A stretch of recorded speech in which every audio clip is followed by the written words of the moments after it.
The trauma bay doors blew open at 11:47 p.m., and the man on the gurney was already the color of old ash. 3 surgeons in the room, 2 residents, 1 chief with 20 years of credentials hanging off his name like armor, and not one of them moved fast enough. The bleeding was internal, invisible to everyone still running protocols. Then a woman in plain blue scrubs stepped past all of them, pressed 2 fingers below the patient's left rib cage, and said 4 words that stopped the room cold. "He's bleeding behind there." Nobody had asked her. Nobody had looked at her. That was the last night anyone in Hartwell Memorial Medical Center made that mistake.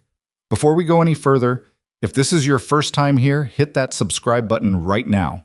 Stories like this one drop every week on this channel, and you do not want to miss what's coming next. If this hit you somewhere real, leave a like. It takes 2 seconds, and it genuinely helps. And drop a comment below telling me what city or country you're watching from. I want to see exactly how far these stories have traveled. Now let's get into it, because what happened to Lydia Marsh inside that hospital is something people are still talking about. She came in on a Tuesday. No one remembered that detail at first. Tuesdays at Hartwell Memorial Medical Center in Callaway Springs, Colorado, were the kind of unremarkable that blurred into everything else. The third shift running on cold coffee, the board full of names, the low beep of monitors that nobody consciously heard anymore. A new nurse on a Tuesday was barely a footnote. Lydia Marsh was 34 years old, with pale skin that had seen too much sun at some point and never quite recovered, dark circles that no amount of sleep seemed to fix, and brown hair she kept clipped back in a way that was purely functional. She wore her scrubs like they were work clothes, not a uniform. She didn't decorate her locker. She didn't bring a plant for the break room or put her name in a cheerful marker on the whiteboard the way some of the newer staff did.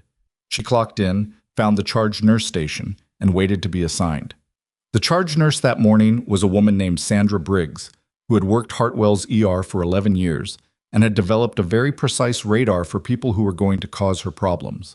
She studied Lydia's intake paperwork for less than 30 seconds, handed it back, and said, "You're on triage. Don't go wandering into bays you're not assigned to." Lydia said, "Understood." That was it. That was the whole conversation. Sandra told the other nurses later that the new one seemed quiet. She meant it as neither a compliment nor a criticism. It was just an observation. Quiet nurses either burned out fast or became the invisible backbone of the entire floor. Sandra had seen both. What she hadn't seen, because it wasn't in the paperwork she'd been given, was what Lydia Marsh had done for 8 years before this. The file Hartwell's HR department received was accurate in the way that incomplete things can be accurate. It listed her nursing licenses, her certifications, her civilian work history. It did not list the 4 combat deployments. It did not list the 2 years embedded with a field surgical unit in places that didn't make the news. It did not list the commendations, the classified mission records, the evaluation from a commanding officer that described her, without any sentimentality, as the most effective trauma responder I have deployed with in 15 years of service. That information existed. It was real. It simply lived inside a different system, behind clearance levels that Hartwell Memorial's credentialing office had no access to and no reason to request. So Lydia Marsh began her first shift as the new emergency nurse who had come from somewhere unremarkable, probably, and would do her job well enough, probably, and that would be the extent of it. By the end of that first week, she had caught 3 things that other people missed. The first was a woman in her 60s presenting with what a resident had charted as a panic attack. Lydia had been walking past the bay when she stopped, looked at the patient's hands, and asked Sandra to get a 12-lead EKG. The woman was having a cardiac event. The pattern of her distress didn't match anxiety. Lydia recognized it from somewhere she wasn't going to explain at that moment. And the EKG confirmed ST segment elevation 20 minutes before the patient would have gone into full arrest. The resident who had assessed her was embarrassed. The woman's family, who arrived an hour later, kept trying to find out whose idea it had been to run the test. But by then, Lydia had moved on to 3 other patients, and the name hadn't stuck. The second was a teenager with a leg laceration from a skateboarding accident who had been waiting 2 hours for sutures. Lydia sat beside him while she cleaned the wound and noticed his left hand shaking in a way that had nothing to do with adrenaline from the fall. She asked him, quietly, whether he'd eaten anything that day. He hadn't. She asked when the shaking had started. He said a few days ago. She flagged the attending physician on a different issue than the leg. The teenager was later diagnosed with a blood sugar regulation problem that had been building for months without symptoms anyone had recognized. The third was something Lydia didn't report through any formal channel because it wasn't a medical issue. It was a man in the waiting room who sat for 40 minutes in the corner with a posture that she recognized, not from training but from years of watching people who had decided something and were waiting for the moment. She went to him herself, sat down 2 seats away, and asked if he wanted water. He looked at her like she'd said something impossible. They talked for 11 minutes. A social worker came. The man left with a referral card and an appointment, and nobody in the department ever knew what had been in his coat pocket when he walked in. Lydia didn't talk about any of this. She didn't bring it up in handoff reports or use it to establish herself as someone who deserved more credit. She just did it and moved on to the next thing, which was the only way she knew how to function. This was also what made her, within 2 weeks of arriving, a person that certain other people in the hospital had begun to notice in the way you notice something you don't have a category for yet. The nurses noticed her first. Beckett Osei, a male nurse in his late 20s who had been at Hartwell for 3 years and had strong opinions about everything, came to the break room one afternoon and announced to whoever was in there that the new nurse had redressed a wound in Bay 4 that the overnight resident had missed, and she'd done it without making the resident feel like an idiot about it. She just said she thought it might need another look and let him catch it himself, Beckett said. That's a skill. Nadia Flores, who had been a trauma nurse for 6 years and had a low tolerance for people who performed competence without having it, was more measured. "She's good," Nadia told Sandra one morning. "She's very good. I just don't know where she came from." Sandra, who kept her own counsel, said, "Does it matter?" Nadia thought about it. "It might." Dr. Conrad Hale noticed her on day 14. Conrad Hale was the chief of surgery at Hartwell Memorial, and he was the kind of man who filled a hallway. Tall, broad across the shoulders, with the kind of face that had been handsome in his 30s and had curdled slightly into authoritative in his 50s. He had a way of walking through the ER that made it feel like a thing he was permitting to exist rather than a department he was responsible to. His residents called him Dr. Hale in his presence, and other things behind his back. Not because he was cruel exactly, but because his certainty about the hierarchy of medicine was absolute, and he made no effort to conceal it. He had 4 surgical awards displayed in his office. He had presented at conferences in 8 cities. He had trained under a surgeon whose name appeared in medical school textbooks, and he mentioned this fact with a frequency that his colleagues had long since stopped reacting to. He first saw Lydia Marsh on a Thursday morning when he came down to the ER to oversee a case that was being escalated to surgery. She was at a station writing notes, wearing the same plain blue scrubs she always wore, doing nothing that should have drawn his attention.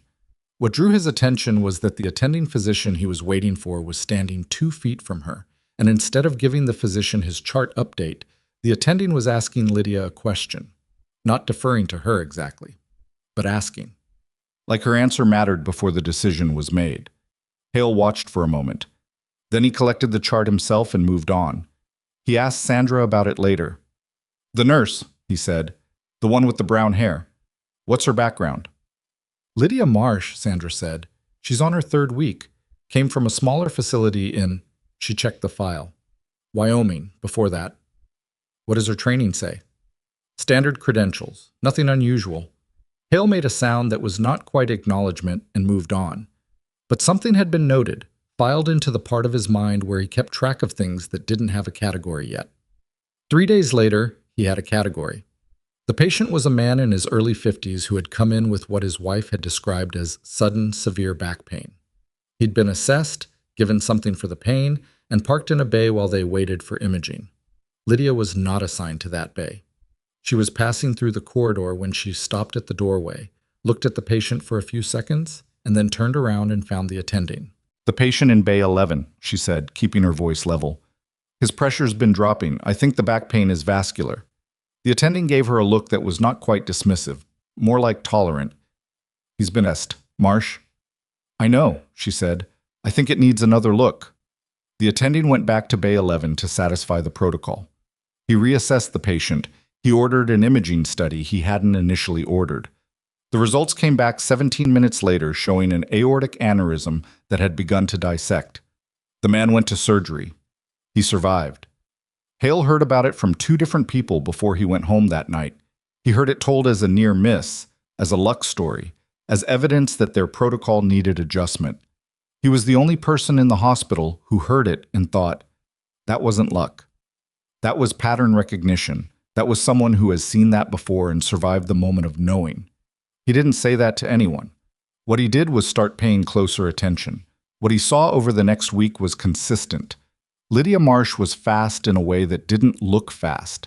She moved through the bay assignments without wasted motion. She talked to patients in a manner that was direct without being cold. She asked questions that seemed casual and were not. And she listened to the answers in a way that suggested she was already sorting through possibilities while the patient was still speaking. She did not explain her clinical reasoning to people who hadn't asked for it. She did not compete for credit or recognition. She handed off information and moved on. On two occasions, Hale watched her handle a controlled substance situation and a family of patient confrontation that would have required a supervisor for most nurses on the floor. She handled both with a quietness that was not the quietness of someone who didn't know what to do. It was the quietness of someone who had dealt with considerably worse. Conrad Hale had been practicing medicine for 23 years. He was capable of recognizing competence. He was also, and this was the part he would not admit to anyone including himself, threatened by competence he couldn't explain. He had a framework. Credentials, pedigree, training programs with names he recognized. These were the things that produced good medicine. The hospitals you had trained at, the physicians who had supervised you, the papers you had published, or the conferences where you had spoken. These were legible. He could read them and know what he was looking at.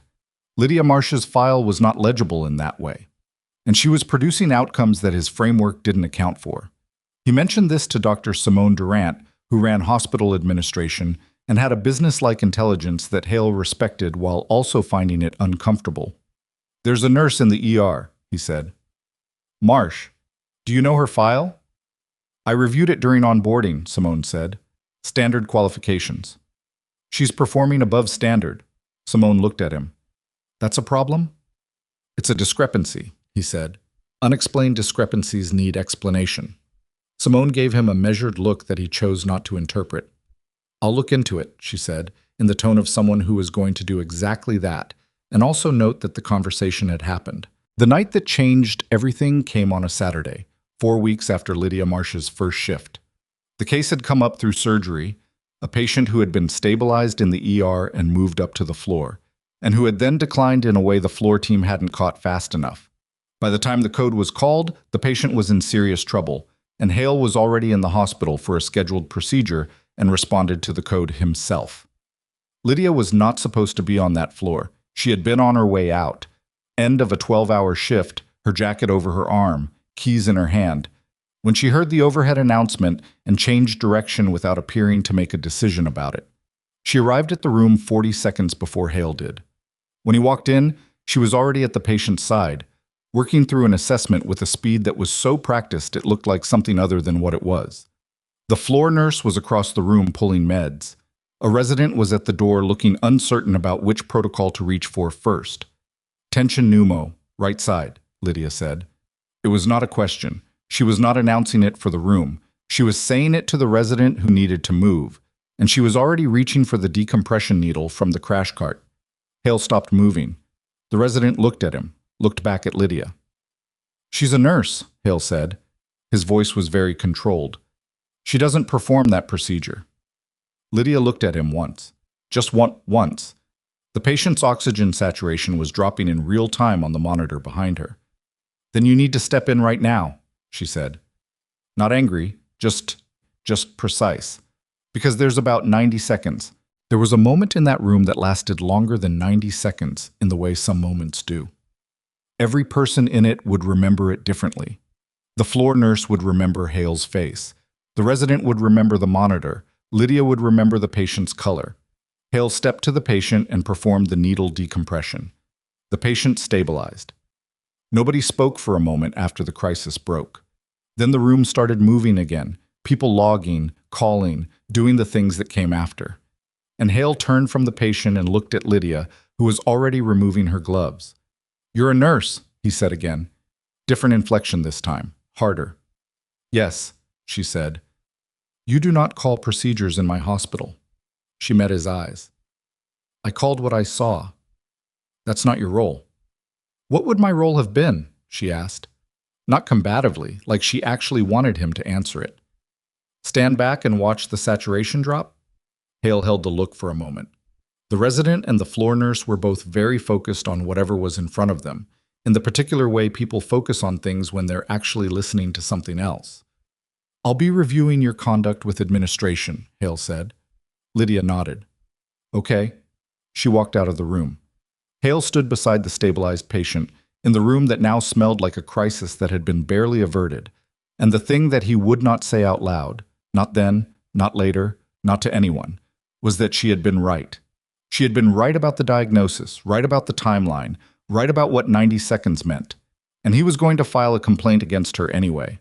The complaint reached Sandra Briggs by Monday morning. Sandra read it twice, which was once more than she usually needed to form an opinion. Then she called Beckett into her office, which was actually just a corner of the break room with a door that partially closed, and she said, Marsh is getting reviewed. Beckett was quiet for a moment. Then he said, Why? Hale says she overstepped. She caught attention pneumo. She called the procedure. Beckett looked at the table. Is he serious? He's always serious, Sandra said, which was not a defense of Conrad Hale. It was just a fact.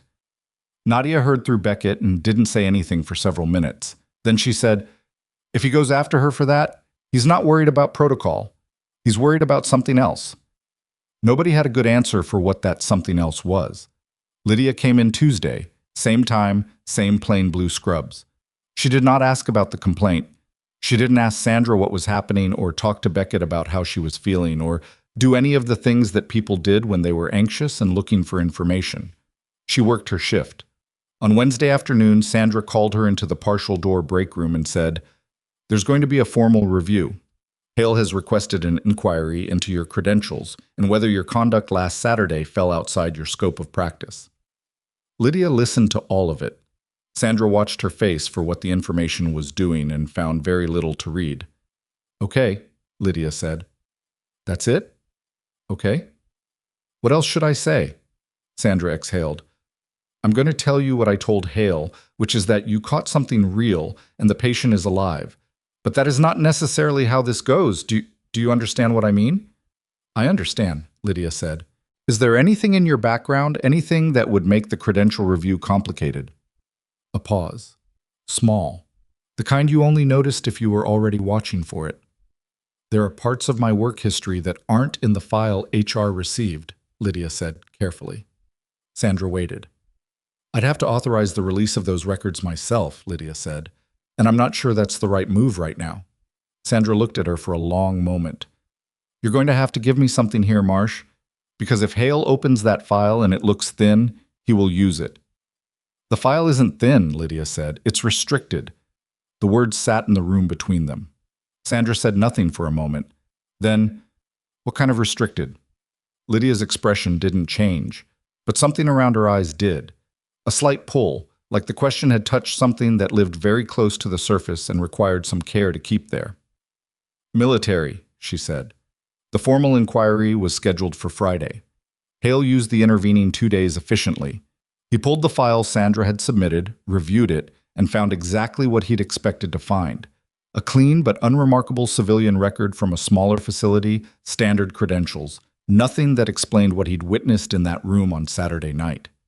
That absence of explanation was what he brought to Simone Durant's office Thursday afternoon, along with a 3-page summary of his concerns. Her credentials don't explain her conduct, he said. She performed a clinical assessment that resulted in a call for a surgical intervention. That's outside her scope. And her file doesn't show any training that would account for her level of... He paused.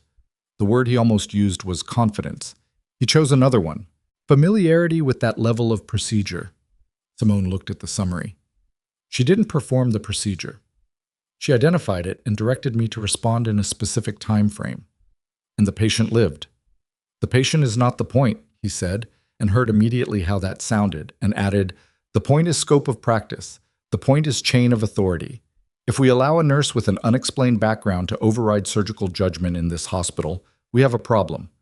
Simone Durant was quiet for a moment in the way that she was quiet when she was deciding how honest to be. Then she said, "I've requested her full record. There was a flag on the file. She needs to authorize access to something else." Hale stared at her. "What kind of flag?" "Government," Simone said. "I don't have more than that yet." Hale sat with that for a moment. Then something shifted in his expression, not quite alarm, more like a recalibration. "She's hiding something." "She may not be hiding it," Simone said. "She may just have it." Hale either didn't hear the distinction or chose not to.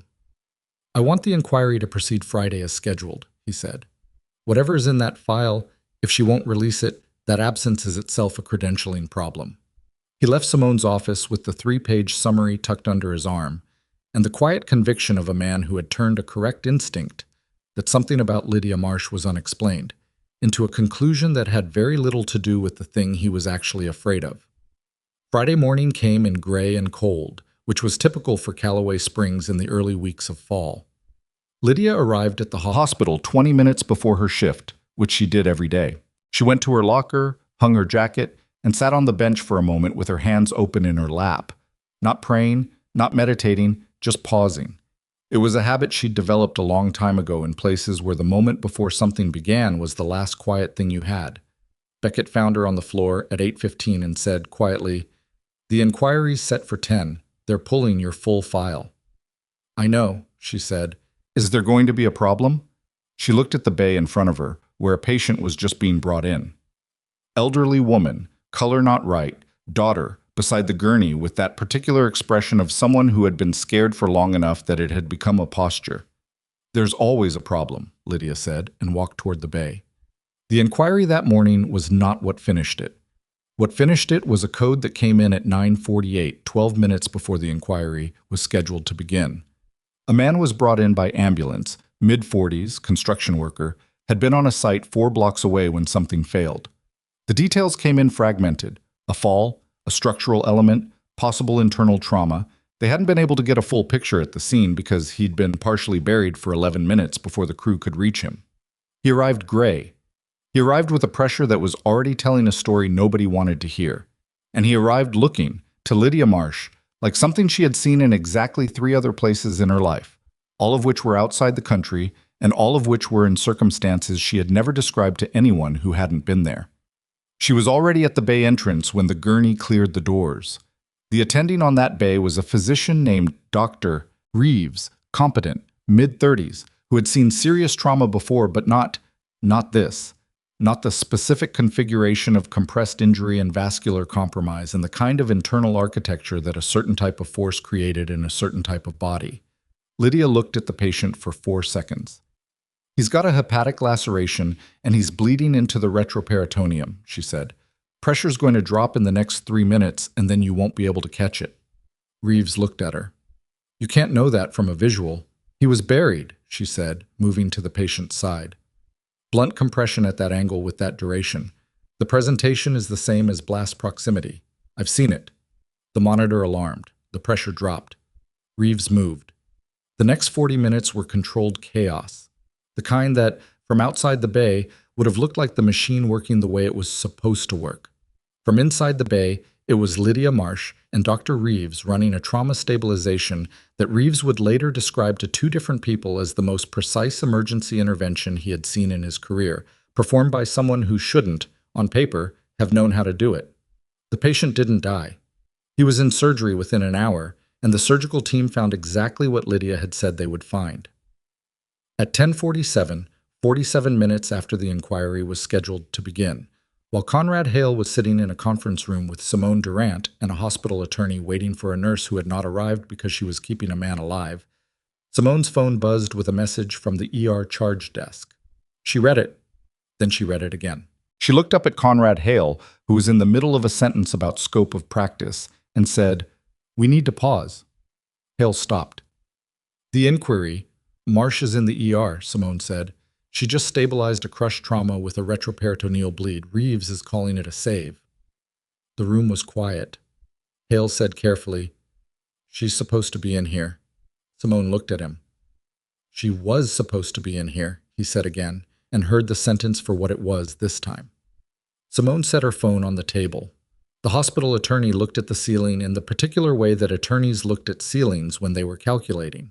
Nobody said the obvious thing, which was that Conrad Hale had scheduled a disciplinary inquiry for a nurse during a shift when a man came in dying, and the nurse had chosen the man, and the man had lived. Downstairs in Bay 7, Lydia Marsh was completing her documentation with the same care she applied to everything. Her handwriting was legible, her charting was specific, and her hands were entirely steady. Beckett came to stand beside her after the bay cleared. He didn't say anything for a moment. Then he said, "They're going to reschedule it." "Probably," she said. "You know this isn't over." "I know," she said. He was quiet again. Then, "Where did you learn to do that?" "The hepatic call. The retroperitoneal. Reeves has 10 years on you, and he said he's never seen that presentation identified that fast." Lydia finished writing a date in the margin of the chart. She didn't look up. "Somewhere that isn't on my file," she said. It was 3 hours later, shift winding toward its end, the ER settling into the particular rhythm of an afternoon that wasn't trying to kill anyone anymore, when Sandra came to find her. Sandra's face was the careful kind of neutral that people wore when they just heard something that required more processing time than the situation was going to allow. "You need to come with me," Sandra said. Lydia looked at her. "Hale is pulling your suspension," Sandra said, and then lower. "Someone from outside the hospital has been asking for you." "What kind of someone?" Lydia said. Sandra glanced down the corridor, then back. "The kind with federal credentials," she said. "They got here 20 minutes ago. They're in Simone's office." The corridor behind Sandra was ordinary. Fluorescent lights, linoleum, the distant sound of a cart being wheeled. Everything exactly what it had always been. Lydia set down the chart she was holding. There was a moment, brief, private, almost invisible, where something moved through her expression, recognition, maybe. Or the particular kind of calm that came not from surprise being absent, but from a person who had been waiting, on some level, for a thing they couldn't name, and now it had a shape. She said, "Okay," and she followed Sandra down the corridor toward whatever had just arrived for her. The door to Simone Durant's office was closed, which was not unusual. What was unusual was the man standing outside it. He was not hospital staff. That much was obvious before Lydia had closed half the distance down the corridor. The suit was wrong, the posture was wrong. The particular way he occupied the space beside the door was the posture of someone trained to be aware of exits without looking like they were aware of exits. He was somewhere in his late 40s, with a face that had been weathered by something other than age. And when he saw Lydia coming, he didn't move toward her. He just watched her walk the rest of the way and let her arrive. "Marsh," he said. It wasn't a question. "Yes?" she said. "Agent Dylan Reed. I'll let Director Farkas explain the rest." He opened the office door and stepped back. Lydia walked in. Simone Durant was behind her desk, but she had the posture of someone sitting in someone else's space, which was a thing Lydia had never associated with Simone before.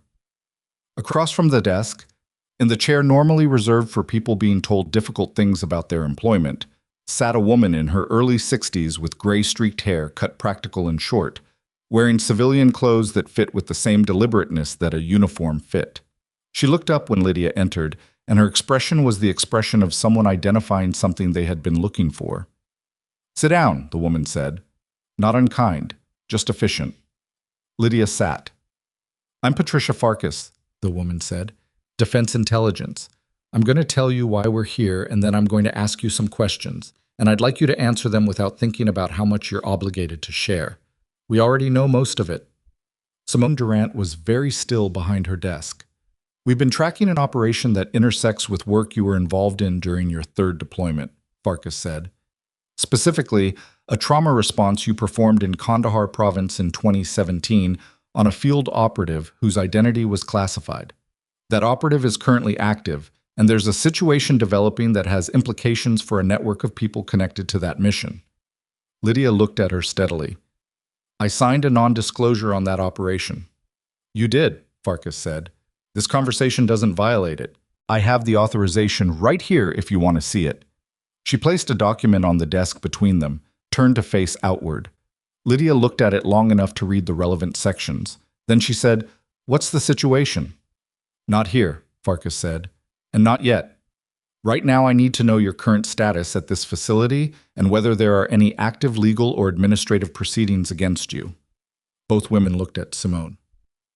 Simone cleared her throat. There was a pending inquiry, she said. It has been placed on hold. Permanently? Farkas asked.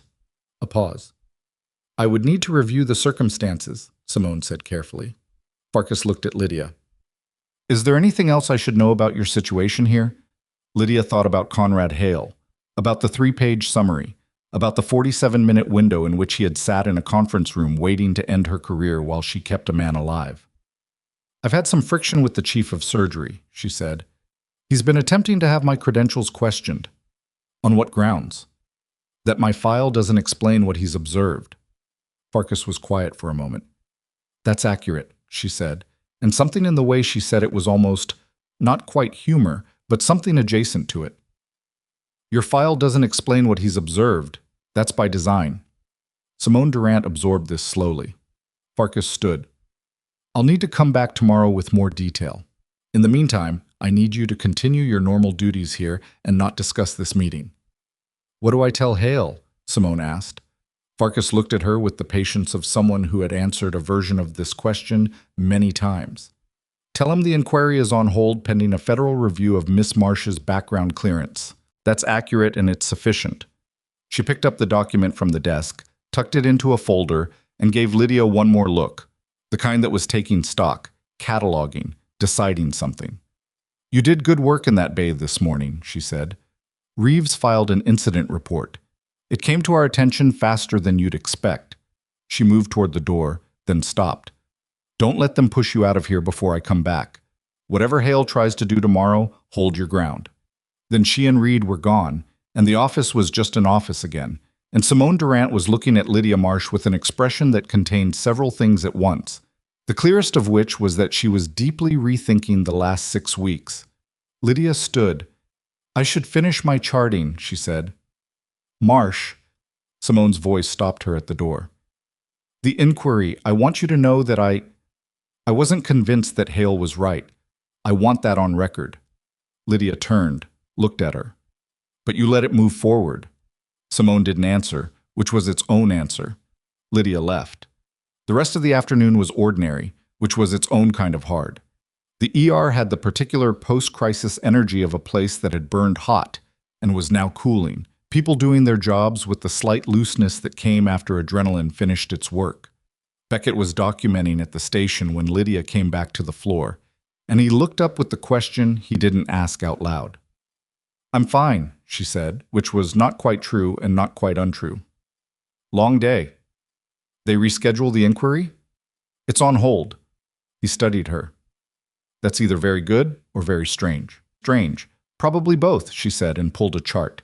She worked until 6. She did not think about Farkas or Reed or Kandahar or 2017, because thinking about those things while charting medication administration was not useful, and she had trained herself out of useless things a long time ago. She thought about the patient from the morning, the man from the construction site, and whether the surgical team had found any secondary injuries they hadn't anticipated. She thought briefly about what Farkas had said. That hold your ground. She had been holding her ground since she walked into this building.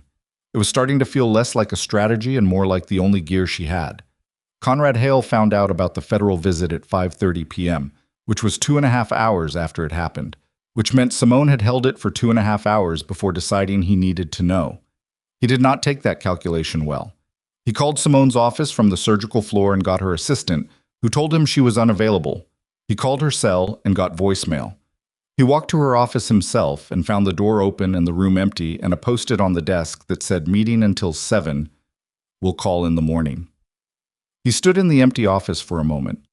Then he went back to the surgical floor and finished his day with a precision that his residents found slightly alarming, because Hale's precision usually increased in direct proportion to his level of controlled anger, and today the precision was extraordinary. What he knew was this. Federal agents had come to Hartwell Memorial, had met with Simone and with Marsh, and had put the inquiry on hold. Federal credentials meant federal interest, and federal interest in a nurse's background meant that the background was significantly more complicated than anything currently in the file. All of this was consistent with what Hale had already suspected. None of it told him what he actually wanted to know, which was what Lydia Marsh had done before she walked into his hospital. He told himself, on the drive home, that this was a patient safety issue, that an unexplained background in a clinical environment was a legitimate concern, that the inquiry had been a reasonable administrative action, and the federal intervention didn't make it less reasonable. It just complicated the process. He told himself these things with the fluency of a man who had practiced them. He was at his kitchen table at 9 o'clock that evening when he made a call he would later describe to his attorney as a routine professional consultation. The man he called was named Garrett Owens, who had spent 12 years in hospital administration before moving into a consulting role that Hale had found useful on 2 previous occasions. Situations where someone needed to know something that wasn't available through standard channels. "I need to know what's in a restricted military record," Hale said. Owens was quiet for a moment. "What level of restriction are we talking?" "I don't know yet." "How quickly?" "Before the end of this week," Hale said. "Her name is Lydia Marsh. The flag on the file is a federal clearance hold. I need to know what's behind it." There was a pause on the other end of the line that was longer than it should have been. "Hale," Owens said slowly, "if there's a clearance hold, accessing that file without authorization is—" "I'm not asking you to access it," Hale said carefully. "I'm asking you to find out what category of information it contains. There's a difference." Another pause. "I'll see what I can do," Owens said, in the tone of a man who was going to do exactly what was asked and not think too hard about the line he was crossing to do it. Hale hung up. He sat with his phone on the table and his dinner untouched, and the particular feeling of a man who was certain he was right about something and becoming less certain about the method he was using to prove it. The next morning, Lydia arrived to find that 2 things had changed on the floor, and neither of them were good. The first was her assignment. She had been moved from primary trauma triage to a secondary support role, still ER, but pulled back from the Bay assignments where she had been working. The schedule change had Hale's authorization on it, which was technically within his jurisdiction as chief of surgery over trauma protocols, and technically was an administrative adjustment, not a disciplinary action, and technically could not be formally contested without going through the inquiry process that was currently on hold. The second was the way Dr. Reeves looked at her when she came in. Reeves was a fair person. She'd formed that opinion in the first week. And he had the look of someone who had been told something he didn't want to know and wasn't sure what to do with it. She stopped beside him at the station. "What happened?" He looked at his chart. "Hale pulled me into his office this morning." "About yesterday?" "He wanted a full account of what you did in the Bay, the hepatic call, every step." Reeves set the chart down. "Marsh, I told him what happened. I wasn't going to lie about it." "I'm not asking you to." "He's calling it a scope violation. He's saying that regardless of the outcome, your assessment and direction during that intervention exceeded your clinical role." Reeves looked at her finally. "He's right about the technical definition. You know that." "I know," she said. "He's also—" Reeves stopped, started again. "He asked whether you'd given me any indication of where you'd acquired that level of trauma knowledge. I told him you hadn't." "That's accurate." He said the absence of explanation was itself a credentialing red flag. Reeves was quiet for a moment. "He's building something. I don't know exactly what, but he's building it." Lydia looked at the schedule board, at her reassigned position, at the distance Hale had managed to put between her and the work she was good at without technically suspending her. "He already built it," she said. "He's just waiting to see if it holds." She went to her new assignment. She did it without complaint and without the kind of pointed performance of compliance that would have been its own form of protest. She did the work that was in front of her, and she did it correctly. And she watched the floor with the attention of someone who had learned, a long time ago, that the worst thing you could do in a dangerous environment was stop paying attention just because the immediate threat had shifted. Farkas came back at 1 in the afternoon. This time she brought Reed and a second person, a man who introduced himself as Wallace Trent, who worked for a legal division, Lydia recognized by name and did not expect to see in a hospital in Callaway Springs, Colorado on a Thursday afternoon. They used Simone's office again. Simone was present this time, at Farkas's request. "We're going to tell you what we need," Farkas said, settling into the chair with the ease of someone who had been in many rooms like this and found them all roughly equivalent. And then we're going to ask whether you're willing to provide it. What do you need? Lydia said. In roughly 72 hours, there's going to be a situation developing here in Callaway Springs, Farkas said. We have intelligence indicating a coordinated incident. I can't give you specifics yet because the operational picture is still incomplete, but the profile suggests mass casualty potential, mixed civilian and military personnel, and trauma requirements that will exceed standard civilian hospital capacity. The room absorbed this. We need someone embedded in this facility who can serve as a trauma coordination interface between the civilian response and the military medical teams we'll be deploying, Farkas continued. Someone who understands both systems, who has the clinical background to operate across both environments, and who has existing placement in the hospital. She looked at Lydia. That's you. Simone Durant said carefully, You're expecting a mass casualty event in this city. We're taking a credible threat seriously, Farkas said. There's a difference. We may be wrong. We are preparing as if we're not. What's the timeline? Lydia said. 72 hours is our outer estimate. It could be less. I've been reassigned, Lydia said. Hale pulled me from primary trauma triage this morning. Farkas looked at her. Then she looked at Simone. Simone, to her credit, did not look away. That was authorized by Dr. Hale under his surgical protocol authority. Reverse it, Farkas said. I can't reverse a chief of surgery's Ms. Durant. Farkas's voice didn't rise. It just became more precise in the way that a blade became more precise when it was properly weighted. I need this person in primary trauma triage for the next 72 hours. Whatever administrative process you need to run to make that happen, run it. I'll have supporting authorization on your desk within the hour. Simone looked at Lydia, and Lydia saw on her face the thing that had been building since yesterday afternoon. The slow, uncomfortable recognition that she had been administering a situation she didn't fully understand, and the people who did understand it had just walked back into the room. I'll handle it, Simone said. Trent, the legal officer, spoke for the first time. There's another matter. He opened a folder.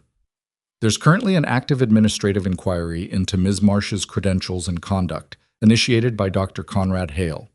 That inquiry needs to be formally suspended, not held pending. Suspended, with a notation that it arose from incomplete access to the subject's background records. Hale will contest that, Simone said. He can contest it, Trent said. But the notation stands. It's accurate. Lydia looked at Farkas. You're doing this to protect my position here. We're doing this because it's accurate and it's necessary, Farkas said. But yes, both things can be true. After the meeting, Lydia went back to the floor, where Sandra had already quietly, without an explanation, without being asked, moved her back to her original assignment on the triage board. Sandra did not make eye contact when Lydia walked past. She just handed her a chart and said, Bay 3 is waiting. Lydia took the chart. An hour later, Conrad Hale came to the ER. He did not come in the way he usually came, which was with the forward momentum of a man whose time had value and who was spending some of it on a floor that was below his usual operating altitude. He came in slower, which was worse. He came in the way people moved when they had been told something that required them to recalibrate their approach. He found Lydia in Bay 3, completing an assessment on a patient with a shoulder injury from a minor vehicle incident. He waited at the bay entrance until she finished, which was something he had never done before. When she stepped out, he said quietly, "Walk with me." She walked with him to the corridor outside the ER, which was half empty at this hour. "I was informed this morning," he began, and then stopped and started again in a different place. "The inquiry suspension. I didn't authorize that." "I know," she said. "Simone won't explain the federal involvement to my satisfaction." He was looking at the wall across the corridor, not at her. "I pulled your schedule reassignment. I don't know if that was the right call, but it seemed like the correct thing to do under the circumstances." Lydia waited.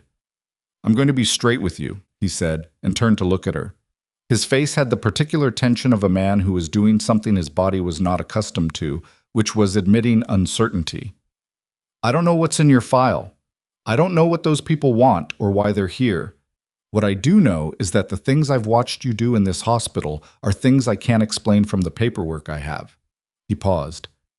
"I found that threatening." She looked at him. "I know. I still think the scope question is legitimate." "It's legitimate," she said. "You're not wrong about that. He seemed to find this more uncomfortable than argument would have been. Then why didn't you? He stopped. You could have deferred to Reeves. You could have flagged it through the resident. There were 90 seconds, she said. I've been in situations where 90 seconds was the difference between someone going home and someone not going home. I don't defer when I'm that certain. And if you'd been wrong, then we'd be having a very different conversation, she said. He held her gaze for a moment. What did you do before this? She looked at him for long enough that the look itself was a kind of answer. Things that are in a file you don't have access to, she said. And that's not me being difficult. That's just the actual answer. He exhaled, looked away. There are people in this hospital who trust you, he said. Reeves, Osei, even Briggs, though she'd never say it out loud. A pause. I'm not good at this, at not knowing something. I noticed, she said, without edge. He almost did something that might have been a rueful expression. The inquiry is formally suspended, he said. I won't be reinstating it without new grounds. Okay, she said. He started to walk away, stopped. Marsh. She waited. Whatever is coming. He stopped. I heard things today that suggested something was coming. I wasn't given details. But if there's something coming, this hospital needs to be ready for it. She looked at him.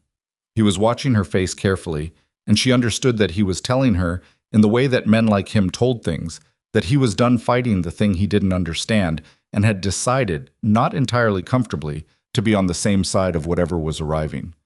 Work on your surge protocols, she said. Your blood bank allocation, your OR staging for mass intake, your interagency communication lines. Make sure your trauma team knows how to receive military medical handoff, she paused. Do it quietly and do it today. He stared at her. You know what's coming. I know enough, she said, and I can't tell you more than that. He held the look for one more moment. Then he nodded once and walked back toward the surgical elevator. Lydia stood in the corridor for a moment after he left. The fluorescent lights hummed. Somewhere in the ER behind her, a monitor alarmed and was silenced. A gurney rolled past the far end of the hallway. She had 72 hours, or less. She went back to work. The next morning started wrong. Garrett Owens had come through, not with the file, which had resisted every angle he tried, but with a name. Just a name, attached to a clearance category that told Hale more than Owens probably intended to tell him. Hale had the name by 6 a.m. He sat with it over coffee and understood slowly that the restricted file behind Lydia Marsh's record was not a bureaucratic technicality. It was operational. It was active. And the category of clearance attached to it meant that the woman he had been trying to remove from his hospital had done things that people in her position were never supposed to be identified as having done. He understood, in a way he had not fully understood, even after the conversation in the corridor, that he had walked into something much larger than a credentialing dispute. At 7 a.m., he called Owens back. What did you access to get that name, what? He asked. Owens said nothing for a moment. A third-party channel, nothing official. Whose channel? Another pause. You don't want to know that. Hale sat with his coffee. Is there any way this comes back to me? The pause this time was long enough to have a shape. There's always a way these things come back, Owens said. The question is whether anyone's looking. At 8 a.m., when Lydia was already in the ER and running the first triage assessment of the day, Farkas received a notification from a monitoring system she had running in parallel with the Callaway Springs operation. The notification was flagged priority, and it indicated that a third-party access attempt had been made on a restricted DoD personnel record within the last 14 hours. She pulled the trace report, read it. Then she called Reed, who was downstairs in the hospital lobby. We have a problem, she said. Someone just tried to access Marsh's classified file through a back channel. The attempt was blocked, but the attempt itself was logged. The origin point traces back to a consulting firm in Denver. Do we know who hired them? Not yet. But the timeline is consistent with someone who found out about our visit yesterday and wanted to know why. Reed was quiet. Hale. That's my Reed, Farkas said. If it is, this is no longer just an administrative problem. Attempting to access classified personnel records without authorization is federal territory. How do you want to handle it? Farkas looked out the window at the parking lot.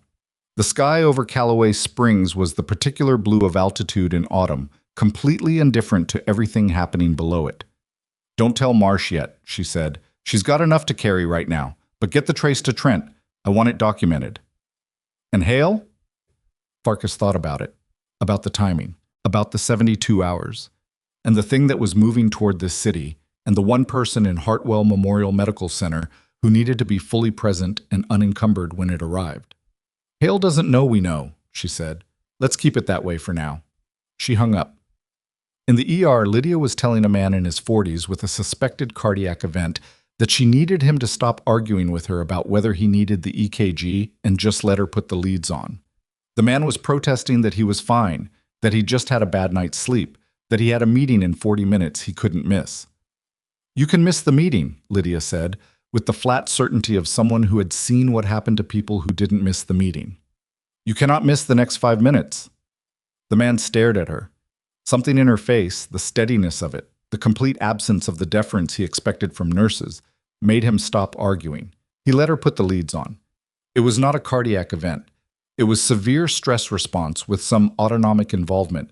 He would be fine, but for the 3 minutes while the EKG ran, he lay there looking at the ceiling with the face of someone who had just been stopped at the edge of something by a person he'd almost argued past, and Lydia watched the readout with the same flat attention she gave everything.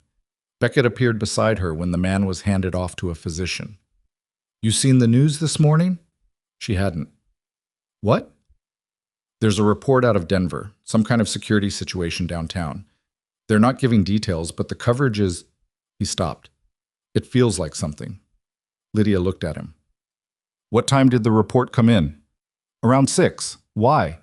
She looked at the board, at the patient list, at the layout of the ER that she had memorized in her first week. The way she memorized every operational space she worked in, because that was a habit she had never been able to stop. She thought about 72 hours, and about what less than meant when the number wasn't exact. Go check the trauma bay supply levels, she said, specifically the chest tube kits and the O-neg inventory. Beckett looked at her. Why would I? Because I'm asking you to, she said, with a quietness that had no room in it for the question. He went. Lydia pulled out her phone, typed a message to a number that was not in her contacts but that she knew from memory, because there were certain numbers she had been given in certain circumstances that she was not supposed to forget. Something moved up. How far? The response came 40 seconds later, faster than projected. Stand by. She read it twice, put the phone away, looked at the ER around her, the ordinary morning machinery of it, the people doing their jobs, the patients waiting, the monitors in their rhythm. Everything normal, everything unchanged. She thought about a field surgical unit in a province that hadn't made the news, and about what it felt like when the silence before something broke, and how that silence was its own kind of sound when you knew what you were listening for. She was listening for it now. And somewhere outside, beyond the glass doors of Hartwell Memorial Medical Center, the city of Callaway Springs was going about its morning in complete ignorance of what Lydia Marsh, standing in the middle of an ordinary emergency room, had just understood was approximately 18 hours away from arriving at their door. 18 hours turned out to be 11. The call came through the hospital's emergency management line at 6:47 a.m. the following morning, and by the time the overhead announcement finished cycling through its first iteration, Lydia was already moving. She had been on the floor for 40 minutes. She'd come in early, which Sandra had noted without comment, because Sandra had learned that when Lydia did things without explaining them, the explanation usually arrived later and made sense of everything that preceded it. The announcement was clipped and official: mass casualty activation, all available trauma personnel to staging positions, incoming from a multi-site incident in the commercial district. No specifics. The specifics came through Beckett's phone 30 seconds later, because Beckett had a contact at the city fire department who texted him things he wasn't supposed to have. Gas line explosion, Beckett said, reading while he walked. But it's saying secondary devices. That's not a gas line. No, Lydia said, it's not. She went straight to the Trauma Bay Coordinator Station and pulled the incoming patient estimates from the ER hotline. The numbers were preliminary and almost certainly low. They always were in the first 20 minutes. She had learned that in a tent hospital outside a city she was not allowed to name, where the first estimate had been 40 casualties and the final count had been 212 over a 70-hour period. Sandra was already at the board, reorganizing assignments with the efficiency of someone who had run mass casualty drills and understood the difference between a drill and what was currently happening. She looked at Lydia across the station. How bad? Bad enough, Lydia said. Pull everyone in who's off shift and can get here in under 30 minutes. Don't wait for the formal call. Do it now. Sandra picked up her phone. Hale appeared from the surgical corridor at 6:53, and whatever had passed between them yesterday was set aside in his face with a completeness that Lydia recognized as the surgical personality in crisis mode. Compartmentalization, not as emotional avoidance, but as operational necessity. He came to the coordinator station and looked at the board. What do we have? He said. Preliminary numbers are 60 to 80 incoming, Lydia said. Expect double that. The secondary device indicators mean this was staged for maximum disruption, which means it was timed for commuter density. There will be blast injuries, burn injuries, structural collapse trauma, and debris penetration. The worst presentations will arrive in the second and third waves, not the first. Hale looked at her. How do you know the blast physics? I just do, she said. Can we move? He moved. The next 40 minutes were the machinery of preparation, and in that machinery, Lydia operated as she had in exactly 3 other mass casualty situations. Not as a nurse following triage protocol, but as something closer to what she actually was, which was a person who understood at a cellular level how to turn a civilian facility into something capable of absorbing the kind of damage that was coming through the doors. She worked with Hale to restructure the bay assignments by injury category rather than arrival order. She pulled Reeves and 2 other attending physicians into a rapid briefing on blast injury presentation patterns. What to look for in the first 90 seconds with a patient. What could wait and what could not. How to identify the invisible injuries that would kill in the second hour if they weren't caught in the first. She reorganized the blood bank allocation request to front-load O-negative. She had Beckett set up a secondary documentation station because the primary one would be overwhelmed within the first hour, and they'd lose tracking on patients if there wasn't a backup running in parallel. She did all of this in 40 minutes, in the voice she used when things were serious, which was quieter than the voice she used normally and more precise. Conrad Hale watched her do it. He didn't intervene. He seconded her requests when they needed surgical authority, which they did in 2 cases, and he did it without qualification. The first ambulances arrived at 7:31 a.m. The first wave was what Lydia had predicted. Moderate injuries, people who had been on the periphery of the blast radius, shaken and cut and burned in the partial way that meant they'd heal. They flooded the waiting area and the intake processing points, and created the appearance of overwhelming volume that, in civilian mass casualty responses, caused institutions to burn their resources on the first wave and have nothing left for the second. She told Sandra to hold the trauma bays. Sandra looked at her. These people need treatment, Lydia said. They don't need the trauma bays. Put them in the secondary care corridor, get the burn cart down there, get 2 nurses on wound management and 1 on triage sorting. Hold the bays. Sandra held the bays. At 7:49, the second wave arrived. These were the ones who had been inside the primary blast radius, or under structural elements that had shifted, or caught in the secondary device dispersal that had scattered debris in a pattern that the fire department's initial report had not fully captured. They came in with the injuries that made the earlier patients look like a warm-up: chest trauma, abdominal penetration, limb compromise, crush injuries, and in 3 cases the particular presentation of blast lung that most civilian trauma physicians had never treated in a living patient.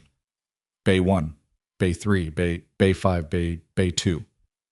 Lydia moved between them in a pattern that looked from the outside like controlled chaos but was in fact a deliberate circuit. 30 seconds per patient, identification and priority assignment, then to the next, then back. She was not trying to treat in those 30 seconds. She was trying to see. To build a picture of where the resources needed to be in the next 10 minutes so that the decisions made in those 10 minutes were the right ones. Reeves was in Bay 3 with a man whose left leg had been partially degloved by a piece of structural metal. Reeves was handling it correctly, which meant he was focused on hemorrhage control and hadn't gotten to the secondary assessment yet. Lydia stepped in for 12 seconds, looked at the patient's chest. He's got rib fractures on the left side, maybe 3 and 4. Watch for pneumo development over the next 20 minutes. Reeves nodded without looking up from the wound. She went to Bay 5. Bay 5 was a woman in her late 30s who had been brought in unconscious and was beginning to rouse, which under other circumstances would have been good news. The paramedic handoff had logged her as head injury, possible concussion, no visible external trauma beyond surface lacerations. Lydia put her hand on the patient's abdomen, a light palpation, and the patient flinched hard even through the grogginess. "She's got abdominal trauma," Lydia said to the nurse in the bay. "She needs imaging." "She's on the list for... She needs imaging in the next 15 minutes, Lydia said. "Not the list. 15 minutes. The nurse moved. At 8:14 a.m., Farkas appeared at the ER entrance. She came in with 4 people, 2 of whom were in civilian clothes and 2 of whom were not. And behind them, visible through the glass of the entrance, were vehicles that were not ambulances and were not police and did not have any markings that Lydia recognized from any civilian emergency management system. Farkas crossed the floor to Lydia with the directness of someone who did not have time to approach the situation from the side. "The device profile is confirmed as coordinated," she said, without preamble. "We have 3 sites. This hospital is receiving from sites 1 and 2. Site 3 is..." She stopped. "We have a specific asset incoming from Site 3 who needs to be managed separately from the general intake." Lydia was already moving toward Bay 7, which she had held deliberately. "What's the presentation?" "Blast proximity, close range. He was shielded but not fully. Penetrating fragment injury to the upper right chest, and he has a pre-existing cardiac anomaly that complicates standard blast trauma protocol." "What anomaly?" "Marfan-related aortic involvement. His records are classified, but we have the relevant surgical history." Lydia stopped walking, turned to look at Farkas. "You want me to manage a penetrating chest trauma in a patient with aortic vulnerability from Marfan's? I want you to be the person coordinating his care, yes. He needs cardiothoracic surgery." "He'll get it," Farkas said, "but he needs stabilization first, and the person doing that stabilization needs to understand the aortic risk without needing it explained to them mid-procedure." Lydia looked at her. "You should have told me this before." "I didn't know which site he'd be extracted from before," Farkas said, and there was something in her voice that was as close to an apology as the operational circumstances were going to permit. "I'm telling you now, he's 8 minutes out." Lydia thought for exactly 3 seconds, which was longer than she usually needed, and shorter than the situation should have required. But the calculation was complicated because it wasn't just clinical. It was the map of the entire ER, the resources she had allocated, the patients she was already tracking, the people she had put in positions that depended on her being in 2 other places simultaneously. "Get Hale," she said. "Tell him I need him in Bay 7 in 8 minutes, and tell him why. He needs the aortic information before the patient arrives." Farkas turned to Reed. Reed moved. At 8:19 a.m., Conrad Hale arrived in Bay 7 with the Marfan cardiac history on a tablet that one of Farkas's people had prepared, and he read it in the 40 seconds before the patient arrived with an attention that Lydia recognized as the best version of what he was. A surgeon absorbing information with the complete seriousness that information deserved. "I've done 2 aortic root cases," he said, not to Lydia specifically, more to the air in front of him. "Neither under these circumstances." "You won't be doing the aorta today," Lydia said. "Today we're just keeping him stable enough to get to the OR." The patient came in. He was a man somewhere in his early 50s. It was hard to tell under the circumstances, with the lean build and long-limbed proportions that were consistent with the connective tissue involvement in his history. The fragment wound was in the right upper chest, below the clavicle and above the second rib, and it had penetrated to a depth the paramedics couldn't confirm without imaging. His pressure was low, but not catastrophic. His oxygen saturation was dropping slowly in the way that suggested a developing pneumothorax rather than immediate hemorrhage, which was both better and worse than it sounded. Better, because there was a window. Worse, because the window was not large, and the aortic risk meant that standard aggressive intervention carried its own danger. "His name is Voss," Farkas said from the bay entrance. "That's all I'm giving you." Lydia was already at the patient's side. She looked at the wound, looked at the saturation monitor, looked at the chest rise, asymmetrical, right side lagging, palpated below the wound with the careful pressure of someone who understood exactly what she was feeling for. "He's tracking toward right side tension," she said to Hale. "But his pressure says we have a few minutes before we're in the needle territory. I want a portable chest x-ray in the next 2 minutes, and I want it read before we do anything invasive." "Agreed," Hale said. The portable X-ray unit was in the bay in 90 seconds because Lydia had positioned it there before the first wave arrived. The image came up. Hale looked at it. Lydia looked at it. There was a moment of shared reading. The white blur of the fragment, the early collapse at the right apex, the mediastinum sitting where it should be for now, but not for long if nothing happened. Needle decompression, Hale said. Right side. And I want cardiothoracic on the phone. Already called, said one of Farkas's people from the corner, who had apparently been on a phone for the last 4 minutes. Hale performed the needle decompression. The patient's saturation stopped its downward drift and held. His pressure ticked up 2 points, which was not a recovery but was the absence of further deterioration, which in this context was its own kind of progress. Voss opened his eyes. He looked at the ceiling of the bay for a moment, the particular disorientation of someone who had been unconscious and was returning to a world that was not the world they had left. Then he turned his head and looked at Lydia. "Where am I?" he said. His voice was damaged, not from injury but from the smoke inhalation that the paramedic notes had mentioned and that Lydia had already factored in. "Hartwell Memorial," she said. "You're stable. Don't try to move." He looked at her for a moment. Then, with the economy of someone who had spent a career in environments where non-essential words were genuinely non-essential, "Are you Marsh?" The bay went very quiet. Lydia looked at him. "Yes." Something moved in his face. Not relief exactly, recognition. "Kandahar," he said. "Don't talk," she said. Your chest needs quiet right now." He closed his eyes. But before he did, there was something in his expression that was the expression of a man who had arrived somewhere he needed to be after a very long time of not being there. Hale looked at Lydia across the patient. She did not look back at him. She was watching the monitor, watching the patient's color, watching the 4 things she always watched when a patient was in the window between stable and not. Outside Bay 7, through the glass, the ER was a controlled disaster. Patients, staff, movement. Noise at a level that in an ordinary context would have been alarming, and in this context was simply the sound of the work being done. And in a corridor off the main ER, at 8:34 a.m., Conrad Hale's phone rang. He stepped out of Bay 7 to take it, because the call was from the cardiothoracic surgeon who was inbound for Voss, and the conversation needed to be specific and uninterrupted. He was out of the bay for 6 minutes. In those 6 minutes, 3 things happened. First was that Voss's pressure dropped, not catastrophically, but enough to move the needle from window to closing window, and Lydia adjusted his fluid rate and repositioned his upper body with the mechanical precision of someone making calculations in real time. The second was that a new patient was brought into the corridor outside Bay 7, a teenage boy, maybe 16, who had been extracted from a building collapse near Site 2.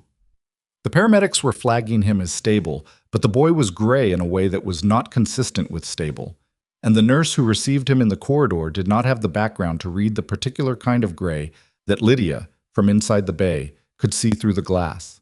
She looked at the boy, looked at Voss, looked at the monitor, looked at the door. She could not leave Voss in this window. She could not. She looked at the corridor nurse. "Get Reeves," she said, loudly enough to carry through the bay glass. The nurse looked up. "Get Reeves to that boy. Right now." The nurse moved. The third thing was that Garrett Owens walked into the hospital. He was not a patient. He came in through the emergency entrance during the mass casualty flow, which was in full controlled chaos, and did not have the personnel to question a well-dressed man moving with the confidence of someone who had a reason to be somewhere. He had come from Denver on a call from Hale, not to help with the medical situation, but because Hale, in the stress of the morning, had made a phone call that he should not have made, asking Owens to be present if the federal people made moves that threatened the hospital's administrative position. It was a bad call. Hale would know that within the hour. Owens made it to the corridor near Bay 7 before Farkas's people identified him. Reed stepped in front of him with a calm that was not actually calm. "Sir, I need your name." Owens had the experience to understand what Reed was, even in civilian clothes. His face did something complicated. "I'm a consultant. I was asked to—" "Your name," Reed said. Farkas materialized from around the corner of the corridor with the expression of someone who had just received information that confirmed a suspicion she had been carrying for 36 hours. "Mr. Owens," she said, "I've been looking forward to this." Inside Bay 7, Lydia heard none of this. She was watching Voss's pressure stabilize by millimeters, managing the gap between what she had and what she needed, doing the math on how long the window would stay open if the cardiothoracic surgeon hit traffic, if the OR wasn't prepped yet, if any one of the 6 variables she was tracking shifted in the wrong direction. Hale came back into the bay at 8:40. He read the monitor in 1 second and looked at Lydia. He dropped. "He's recovering," she said. "Cardiothoracic? 20 minutes out. Or is being prepped." 20 minutes. She looked at the patient, at the saturation, at the pressure, at the rhythm on the cardiac monitor, which had the particular signature of a heart working harder than it wanted to under conditions that weren't designed for it. "He'll hold," she said. "You're certain?" She thought about what certain meant in this context, in this room, with this patient on this table. "I'm certain enough," she said, which was the most honest thing she could say, and Hale, to his credit, understood it. At 8:51, Reeves appeared at the bay entrance. His face had the color of someone who had just done something difficult. "The boy in the corridor," he said to Lydia. "Splenic rupture, he's going up." She had seen it through the glass. She had known. "How fast did you catch it?" "Fast enough," he said. "Because you sent me." She nodded, looked back at Voss, said nothing. Reeves stood in the doorway for a moment, watching her work. Then he said quietly, so only she could hear it, "How long have you been doing this? Actually doing this?" She did not look up from the monitor. "Long enough." He left. At 9:03, the cardiothoracic surgeon arrived, a compact woman named Dr. Adaeze Nwosu, who moved through the bay entrance with the settled energy of someone for whom every operating environment was fundamentally the same operating environment, and who assessed Voss in 45 seconds with the efficiency of someone who had been briefed thoroughly on the drive-in. "Good stabilization," she said to Lydia. It was clinical, not complimentary, an assessment of the medical condition, not a comment on the person who had produced it. "He's ready to move." "Watch the right apical pressure when you position him for transport," Lydia said. "It's marginal and movement will shift it." Nwosu looked at her, not with surprise, with the look of a person recalibrating what they were dealing with. "Noted," she said. And then, "You've managed aortic Marfan trauma before." "Once," Lydia said. "Different country." Nwosu held the look for 1 second. Then she turned back to the patient and began the transfer process. They moved Voss at 9:07. Lydia watched the gurney clear the bay doors, and then she turned and walked back into the ER, which needed her in approximately 11 places simultaneously and had been patient about it for as long as it was going to be. The next 2 hours were the kind of work that did not feel like work while it was happening. It felt like a single continuous decision, extended across time, where each moment produced the next moment, and the space for reflection or error or uncertainty was something that existed in another context entirely. She moved through bays, through the secondary corridor, through the waiting area where people in varying states of distress were being triaged by nurses who were doing their jobs and doing them well. She did not think about Voss saying her name. She did not think about Farkas in the corridor, or Owens, or whatever was happening in that administrative intersection. She thought about the patients in front of her and the next 60 seconds, and the decision those 60 seconds required. At 11:20, the incoming patient flow began to slow. The 3 sites had been contained. She learned this from Beckett, who was monitoring news feeds at the documentation station between tasks. The city's emergency response had covered the exterior, the interior, the medical interior. The human interior of the thing was still ongoing, but the worst of the intake was through. Sandra came to find her at 11:35. "You should eat something," Sandra said. Lydia looked at her. "I'm fine." "You've been on your feet for 4.5 hours straight without stopping." "So has everyone else." Sandra looked at her with the particular expression she used when she was done arguing a point she had already decided not to lose. She produced a protein bar from her pocket and set it on the station counter beside Lydia without another word and walked away. Lydia looked at the protein bar, picked it up, ate it standing at the counter while she reviewed the tracking board. Farkas appeared beside her at 11:42. "Voss is in surgery," she said. "Nwosu says it's going well." "Good," Lydia said. "The boy, the teenager from the collapse." "Reeves got him." "Yes." Farkas looked at the board. There's something I need to tell you. Lydia kept her eyes on the board. Owens? A pause. You knew. I inferred, Lydia said. Hale reached out to someone after our conversation. He's not the kind of person who absorbs that much information and does nothing with it. She finally looked at Farkas. What did Owens do? He made a third-party access attempt on your classified file, Farkas said. It was logged. We have the trace. Lydia stood with that for a moment. That's a federal violation, she said. Yes. Hale hired him. We believe so. We don't have direct evidence of Hale's specific instruction. We have Owens's access attempt and we have the timeline. Lydia looked back at the board. Where is Hale right now? Surgical floor. He's been operating since 9. She stood there in the middle of the ER that she had helped hold together through the last 4 hours, with the protein bar wrapper in her hand and the tracking board in front of her, and the thing that moved through her was not anger. It was something quieter than anger and more complicated. The feeling of a person who had been trying to hold a position while someone else worked to collapse the ground under her feet, and who had now learned that the effort to collapse it had left a record. What happens now? She said. Tren is preparing a full report, Farkas said. The access attempt, the inquiry, the pattern of administrative action against you since your arrival. She paused. Marsh, what Hale did, the attempt to access your file through a back channel, that's not a hospital HR matter anymore. Lydia looked at her. That's going to federal investigators, Farkas said. The question is whether you want to make a formal statement as part of that, or whether you want to step back from it and let the documentation speak. Lydia thought about stepping back. She thought about what stepping back would mean. The clean version where she stood aside and let the institutions handle the thing that had been done to her, where she was protected by exactly the clearance that Hale had tried to pierce. She thought about the 4 nurses on this floor who had watched Conrad Hale move against her and had understood what they were watching but had no framework to stop it. She thought about Reeves, who had answered Hale's questions truthfully because honesty was the only tool he had. She thought about Sandra, who had held the bays. I'll make a statement, she said. Farkas nodded. I'll set it up for this afternoon. She walked away, and Lydia stood alone at the board for a moment in the cooling adrenaline of the morning, the ER moving around her in its ordinary post-crisis rhythm. She picked up a chart.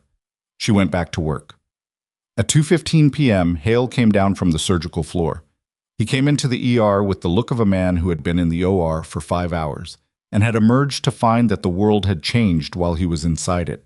He came directly to the coordinator station, where Lydia was, and he stood across from her, and he had the face of someone who already knew some portion of what was coming, but not the full shape of it. There are federal investigators in the administrative wing, he said. Yes, she said. He looked at her. Is it about Owens? The fact that he didn't play it as a question told her exactly how much he already knew and how little pretending he had left. Yes, she said again. He put both hands on the station counter. He looked at them. He was a man who had spent 30 years being certain about things, and what was on his face right now was not remorse, not exactly. It was the expression of someone standing at the edge of a consequence they had built for themselves, and only now understanding how long the fall was going to be. I didn't tell him to access your file, Hale said. I asked him to find out what category. Dr. Hale. Her voice was not loud. It didn't need to be. I'm going to tell you the same thing I told you 3 weeks ago about the patient in Bay 11. I called what I saw. Whatever you told Owens to do, the record reflects what he did. That's what the investigators have. He was quiet. You saved lives today, he said. Not as a defense, as something else, something he was trying to reconcile. So did everyone else on this floor, she said. That's not the point. What is the point? She looked at him for a moment. This man who had tried to dismantle her with the tools he had access to, who had felt threatened by something he couldn't explain, who had crossed a line that he was now standing on the wrong side of, permanently. The point, she said, is that you knew I was good at this, and that scared you more than the alternative.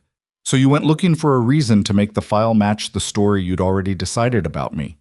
She paused. The file was always going to disappoint you. He looked at her with the particular expression of a man hearing something true that he had been avoiding. What happens now? He said. She picked up her chart. I'd suggest going to talk to those investigators, she said, and I'd suggest taking an attorney. She walked away from the station and into the bay corridor, and she did not look back, because looking back was a habit she had given up a long time ago in places where looking back cost you the next step, and the next step was always the one that mattered. At 3:47 p.m., Voss came out of surgery. And Wosu called down to the ER to report the outcome personally, which was unusual enough that Sandra took note.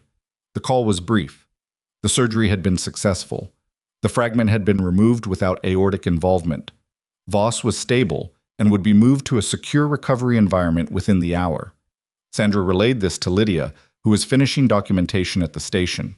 Lydia said, "Good." Sandra watched her write for a moment. Then, "He knew your name, the patient in Bay 7. I heard it." "Yes," Lydia said. "From before." "Yes." Sandra was quiet for a moment. "I've been a charge nurse for 11 years, she said. "I've worked with a lot of people, good ones, bad ones, people who were one thing and people who were something else underneath." She paused. "I knew you were something else from the first week. I just didn't know how to ask." Lydia looked up from the chart. "You never asked." "No," Sandra said. "I didn't." She looked at the floor for a moment. "I should have gone to bat for you earlier, with Hale. I had enough to work with, and I waited." Lydia looked at her. Sandra's face had the particular difficulty of someone who was not accustomed to saying this kind of thing and was doing it anyway because it needed to be said. "You held the bays," Lydia said. Sandra looked up. "This morning," Lydia said. "You held the bays when I asked you to, and you didn't ask me why, and because of that we had the capacity for the second wave. That mattered." She paused. "That was going to bat." Sandra held her gaze for a moment. Then she looked away and picked up a clipboard, which was Sandra's version of accepting something she didn't have more words for. At 4:30 p.m., Farkas came to find Lydia in the break room, where Lydia was sitting with a cup of coffee that had gone cold because she'd forgotten it was there. "Tren is ready for your statement," Farkas said. Lydia stood, left the coffee. In the corridor outside the break room, she stopped. There was something in the quality of the light at that hour, low and sideways, the particular gold of late afternoon in a building with high windows, that made the corridor look like something other than a hospital hallway. She'd had this before, moments where the accumulated weight of a day compressed into a single visual image, something her brain was trying to hold on to before the next thing arrived. She walked toward the administrative wing. She was 4 steps down the corridor when Reed came around the corner fast, moving in the direction of urgency without running, which was a specific kind of movement she recognized. "Marsh." He stopped in front of her. "We have a problem." Farkas was right behind him. "What?" Lydia said. "Voss," Farkas said. Her voice had something in it that had not been there all day, in the whole long brutal day, and hearing it put Lydia's entire body on a different kind of alert. "He's conscious. He's asking for you." "That's not—" "He's asking for you," Farkas said again, "because he says the fragment that was removed from his chest has a manufacturing signature that Nwosu photographed before closing, and Voss says he knows what that signature means." She paused. "He says the device that hit the sites today wasn't the primary event. He says the primary event hasn't happened yet." The corridor was very quiet. "He says he needs to tell you specifically," Farkas said. "He says there's information he'll only transmit to someone with your clearance level. He says—" She stopped, looked at Lydia with something that was past operational. "He says you're the only person in this building he knows is clean." Lydia stood very still in the sideways afternoon light, with the cold coffee behind her and the administrative wing ahead of her and Farkas's face in front of her, carrying a weight that had just shifted from large to enormous. "Take me to him," she said. They put Voss in a room on the 4th floor that had been cleared of its previous patient and swept by Reed's people before Lydia arrived. The sweep had taken 11 minutes. She knew this because Farkas told her in the elevator, not as an explanation but as a data point. The kind of operational detail that told you something about the level of concern without requiring the concern to be stated directly. The room had the particular stillness of a space that had been recently occupied by multiple people and was now, deliberately, empty of all but the necessary. A monitor, a drip line, 2 of Farkas's people outside the door, and 1 inside, a woman Lydia hadn't seen before, positioned near the window with the posture of someone whose job was to watch the room, not the patient. Voss was propped at 30 degrees, which was the correct position for his chest. He was the color of someone who had come through a surgery and hadn't yet begun to look like anything other than what surgery left behind. But his eyes were clear. Whatever medication Nwosu had used, she'd kept him at a level where clarity was possible, which told Lydia that clarity had been requested, probably by Farkas, probably before Voss was even in the recovery room. He looked at her when she came in. "Sit down," he said. His voice was rough from the intubation tube. "Please?" She sat in the chair beside the bed. Farkas stood at the foot of it. Reed stayed near the door. "I'm going to tell you this fast," Voss said, "because I don't know how long the fast window lasts." Nwosu said 4 to 6 hours of reliable coherence before the pain medication load tips the other direction. "I'm listening," Lydia said. "The fragment they pulled out of me." He paused, took a breath that was careful, managed, the breath of a man compensating for reduced lung capacity on the right side. "The manufacturing signature on the casing is a variant that's been out of production since 2019. It's not commercially available. The only entities with access to that variant after 2019 were 3 specifically contracted groups, 2 of them dissolved, 1 of them active." "What group?" Farkas said. "I'll get there." He looked at Lydia instead of Farkas. "Kandahar, 2017. The operative you stabilized in that field unit." "I remember," she said. "What you don't know, what wasn't in any record you had access to, is that the reason that operative was in the field that week was because we had intelligence on a logistics chain running through that province, a chain that moved materials, specific materials, the kind that don't clear customs in any legitimate port." The monitor beeped softly. The woman near the window did not move. "The chain didn't end when the operative was extracted," Voss said.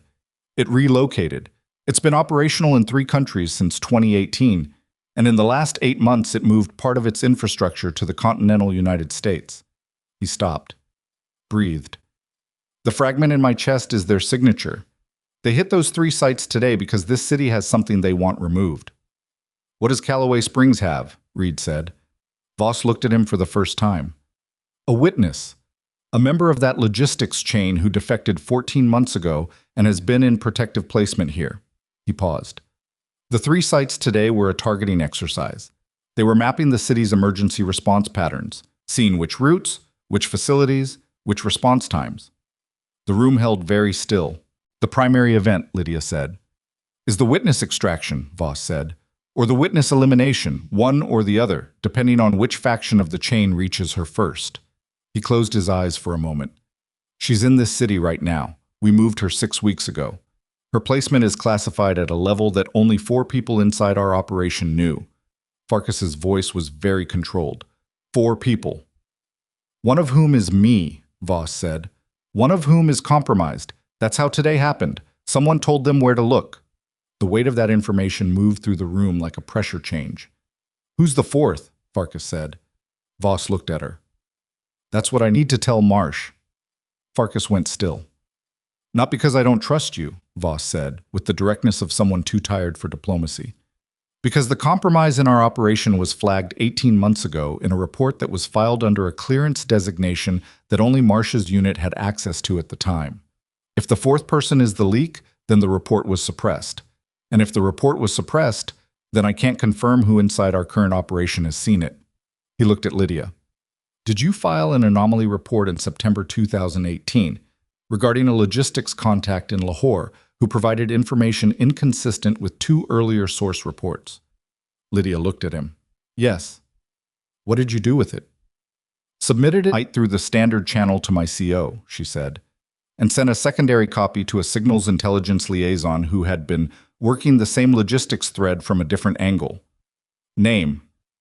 "Kira Dalton," Lydia said.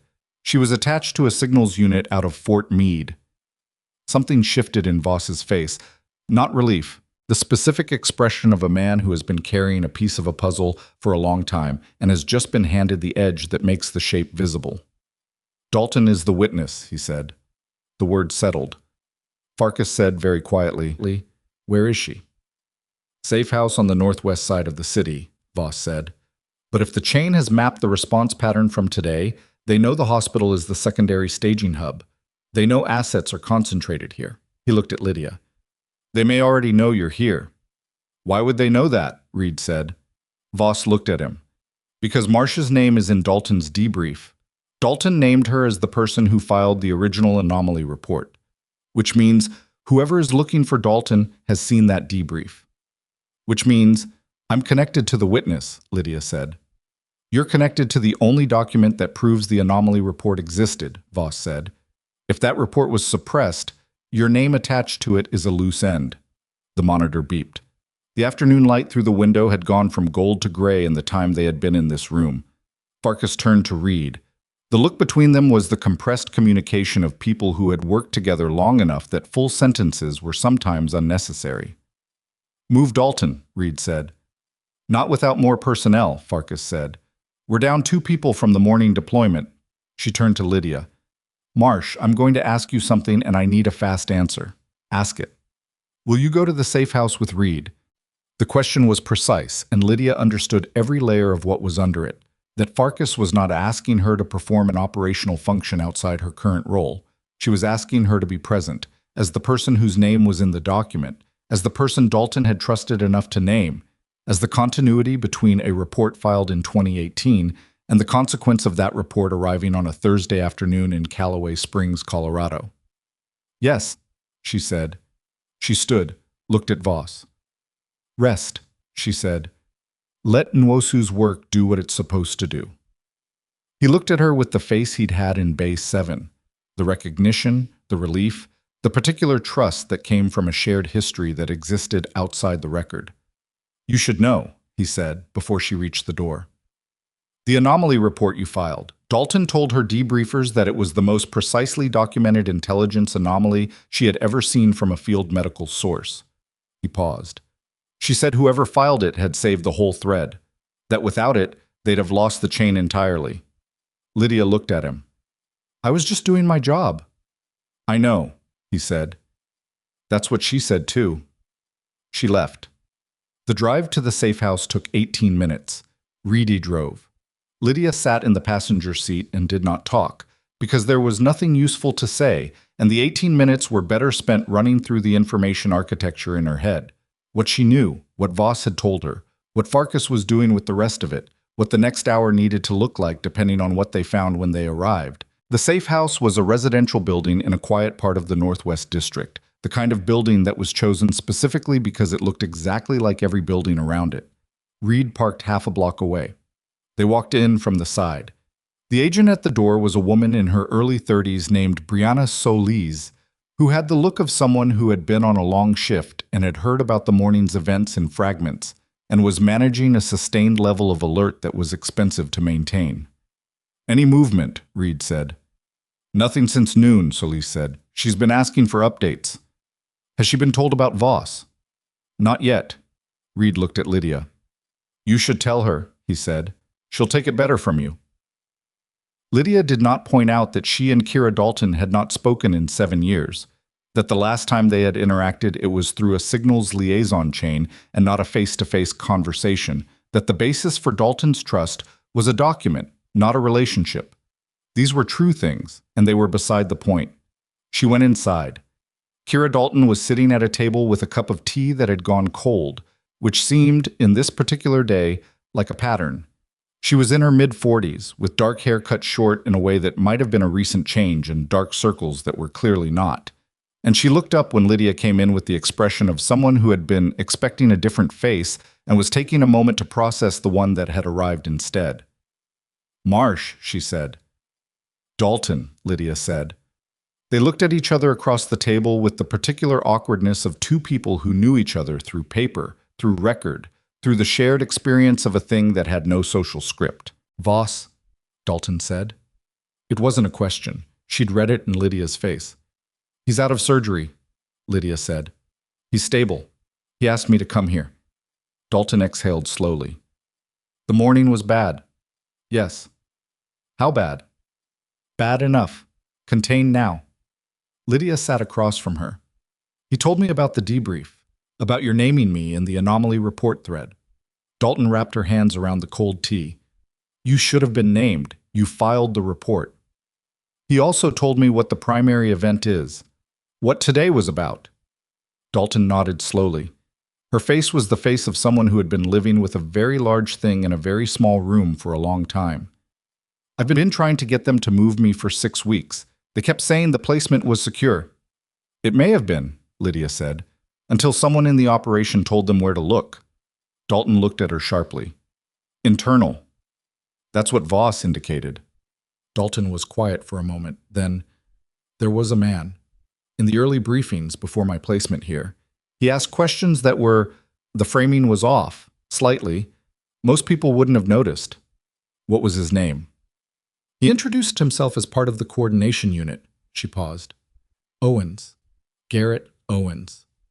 The name landed in the room like something dropped from a height. Lydia sat very still. He's not federal, she said. No, Dalton said. He's not. She looked at Lydia's face and read something in it. You know him. He accessed my classified file through a back channel, Lydia said. Yesterday, on behalf of someone else. She was already processing the shape of it. Owens hired by Hale, Owens present in the coordination briefings, Owens attending the safe house sessions in a capacity that gave him access to placement information. The back channel request on her file was not about Hale's credential dispute. It had a different origin. It had been an intelligence-gathering exercise that had used Hale's access request as cover. Reed, she called. He appeared in the doorway. Owens was in Dalton's early placement briefings, she said. He has the safe house location. Reed's face did something rapid and controlled. He pulled out his phone. How long ago were the briefings? He asked Dalton. 3 weeks, she said. But he was also in the city last week. I saw him from the window. He didn't know I saw him. He was in the hospital today, Lydia said. Farkas detained him. Reed was already on the phone, moving toward the front of the safe house. Lydia heard him speaking to Farkas in the clipped exchange of people transmitting essential information with maximum efficiency. Solis appeared in the doorway of the room. We need to move her, she said. Now. Where? Dalton asked. We have a secondary location, Solis said. It's protocol. Dalton looked at Lydia. Not for permission, for something else. The particular look of a person who has been handled by institutions for a long time and is trying to determine whether this moment is the same thing or something different. I'll come with you, Lydia said. They moved Dalton in 8 minutes, which was fast by the standards of anyone who had not done it before and not fast enough for anyone who had. Lydia stayed next to her through the exit, through the vehicle transfer, through the 9-minute drive to the secondary location that Reed navigated with the particular absence of haste that was itself a form of haste. Dalton said during the drive, Why did you stay? In civilian medicine, after. Lydia looked at the window. I got out, she said. I wanted to do work that stayed in front of me, not work that disappeared into a file. Does it stay in front of you? Lydia thought about the man with the aortic aneurysm, the teenager with the blood sugar problem, the construction worker, the boy from the collapse. Mostly, she said. Dalton was quiet. Then, I read your anomaly report 3 times. The documentation was extraordinary. The clinical observation that flagged the inconsistency. It was a pattern, Lydia said. The source was using terminology that came from a specific training context. It was like listening to someone who learned a language from a particular teacher. You could hear the teacher in it. Dalton looked at her. You caught that from a medical liaison briefing. I catch things, Lydia said. It's what I do. Dalton turned back to the window. The city moved past them in the late afternoon, ordinary and indifferent. At the secondary location, Farkas was already there. She had moved fast, which meant the Owens situation had escalated in the time since Reed's call, which meant something had happened that hadn't been communicated yet. Lydia walked in and looked at Farkas's face and said, What? Owens talked, Farkas said, faster than I expected. He's been working for the logistics chain as a peripheral intelligence contractor for 2 years. The Hale connection was legitimate. Hale genuinely hired him for the credential inquiry. But Owens used the access that gave him to run a parallel operation. He was gathering information on you specifically because your name had surfaced in intelligence they'd collected on Dalton's debrief. Lydia processed this. Hale didn't know. Hale didn't know, Farkas confirmed. He hired a consultant who was already working another angle and used the opportunity. She paused. That doesn't absolve Hale of the access attempt, but it separates what he did from what Owens did. What happens to Owens? Reed said. Federal charges, Trent said, from the corner where Lydia had not noticed him until he spoke. He had a folder open on the table in front of him, and the look of a man who had been doing detailed work for several hours. Intelligence contractor performing unauthorized information gathering, providing operational intelligence to a foreign-linked organization, the access attempt on Marsh's file layers on top of that. He closed the folder. He's done. Dalton, who had been standing near the door with Solis, said, "And the chain?" Farkas looked at her. "Active investigation. The mapping today gave us data we didn't have. The device signature Voss identified is being run through 3 partner agencies right now. We'll have a fuller picture in 12 to 18 hours. What does that mean for me? Dalton said. It means you stay here until the picture is complete, Farkas said. It means we know who to look for now. And it means the leak inside the operation has been identified. A pause. Which means the people moving toward you are now moving without their information advantage. Dalton nodded slowly. The particular nod of a person who has been receiving uncertain news for a long time and has learned to absorb each piece without leaning too hard on it. Lydia looked at Farkas. Hale. Farkas met her eyes. That's the next conversation. They left Dalton with Solis and Trent and drove back to Hartwell Memorial in the full dark of the evening.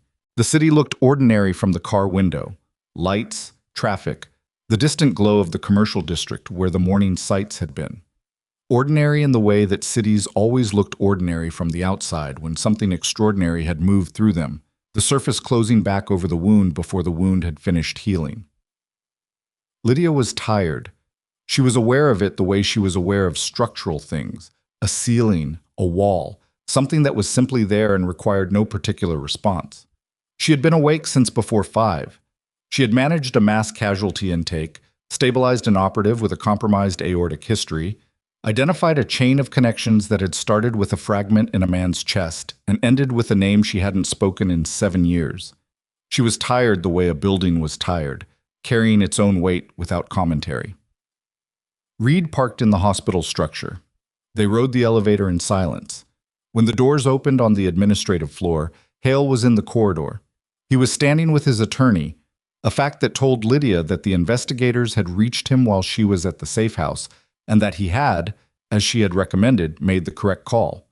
His attorney was a composed woman in her 50s who had the look of someone for whom this was not her first crisis in a hospital administrative corridor. Hale himself had the specific appearance of a man who had spent a day in surgery and then come out to face a consequence that had been building since before the surgery. He looked at Lydia when she stepped off the elevator. She stopped. They looked at each other across the corridor with Reed slightly behind her, and the attorney slightly behind Hale, and the fluorescent lights of the administrative floor, doing what fluorescent lights always did, which was make everything look slightly more stark than it needed to be. I didn't know what Owens was doing, Hale said. His attorney made a small movement that he ignored. I hired him to find out what was in your file. I thought it was a credentialing question. I know, Lydia said. What do you use that access for? He stopped. I didn't know. I want that on record. It's being evaluated, Reed said from behind Lydia. Hale looked at Reed, then back at Lydia. The federal investigators told me they'll need a formal statement about my engagement with Owens. Full disclosure of every conversation. A pause. My attorney says I should cooperate completely. Your attorney is right, Lydia said. He looked at her. There was something in his face that was not quite asking for something and not quite apologizing for something and existed in the difficult space between the two. The credential inquiry, he said, when this is finished, however this resolves. He stopped. Tried a different approach. Your work today was what you did in that ER, the stabilization, the triage management, the Voss case. He paused. It was the best trauma coordination I have seen in my career. I don't say that easily. Lydia looked at him. The man who had written a 3-page summary of why she should be removed from his hospital, who had moved her schedule, who had called a consultant in ignorance of the consultant's secondary agenda, but not in ignorance of the ethical question, because he had felt threatened by something he couldn't explain. I know you don't, she said. It was neither forgiveness nor its absence. It was just accurate. He nodded, looked at his hands. The inquiry, he said again. I'll withdraw it formally. Whatever the formal process is, I'll follow it. Talk to Trent, Lydia said. He has the documentation. She walked past him toward the nursing station at the end of the corridor where she needed to sign off on her shift hours, which felt absurd given the day and was also simply necessary. Behind her, she heard his attorney say something to him in a low voice. She didn't hear what. She didn't need to. At 7:15 p.m., Farkas found her at the nursing station completing her sign-off. I have something for you, Farkas said. She placed a document on the counter. It was a single page, government header, dense with the specific language of official record correction. Lydia read it again. It was a formal notation that her classified military record, the operational history, the deployments, the commendations, the anomaly reports, would be partially declassified and added to her civilian credentialing file, with the appropriate redactions for active operational security, effective immediately. It was already in process, Farkas said. Today moved it forward. Lydia looked at the page. It means, Farkas said, that the next Conrad Hale who looks at your file will see what you are. Not all of it, but enough. Lydia thought about enough, about the gap between enough and everything, and whether that gap mattered. About 8 years of work that had lived in a file no one could read, and what it meant that some portion of it was now going to be legible to the people who needed to make decisions about her. Thank you, she said. Farkas nodded. We'll need you on a formal consultation call tomorrow, the chain investigation. You're named in the source documentation, and your input on the 2018 anomaly report will be part of the evidentiary record. I'll be here, Lydia said. Farkas picked up the document, held it for a moment before she put it back in the folder. For what it's worth, she said, Voss told Nwosu in the recovery room that you were the best field medic he had encountered in a career that included a significant number of field medics. She paused. He used different language, but that was the meaning. Lydia looked at the nursing station counter, at the sign-off sheet she had been completing when Farkas arrived, at the ordinary administrative architecture of a day that had been nothing close to ordinary. He was generous, she said. He was accurate, Farkas said. And she left. At 7:45 p.m., the hospital was in the particular exhausted motion of an evening after a crisis. Quieter than normal, but not calm. The kind of quiet that came from depletion rather than peace. Lydia walked the ER floor on her way out, which was something she didn't usually do. She walked it the way she would walk a perimeter. Not anxiously, just with attention, checking the state of each bay, reading the board, noting who was where and what was stable and what required monitoring through the night. Sandra was at the charge station doing end-of-shift documentation, which she would finish and then not leave for another 40 minutes, because that was what Sandra did. She looked up when Lydia came through. Go home, Sandra said. I'm going, Lydia said. You said that an hour ago. I mean it now. Sandra looked at her for a moment. The inquiry withdrawal is being processed. Hale signed it 20 minutes ago. A pause. Simone called me. She wanted me to tell you directly. Lydia looked at the board, at the names on it, at the work that was continuing past her and would continue past her, the ordinary machinery of the place turning without her for the next 12 hours. Get some sleep, Sandra said. You look like someone who's been at war. Lydia picked up her jacket from the hook beside the station. I am someone who's been at war, she said. I just changed the uniform. She walked toward the exit.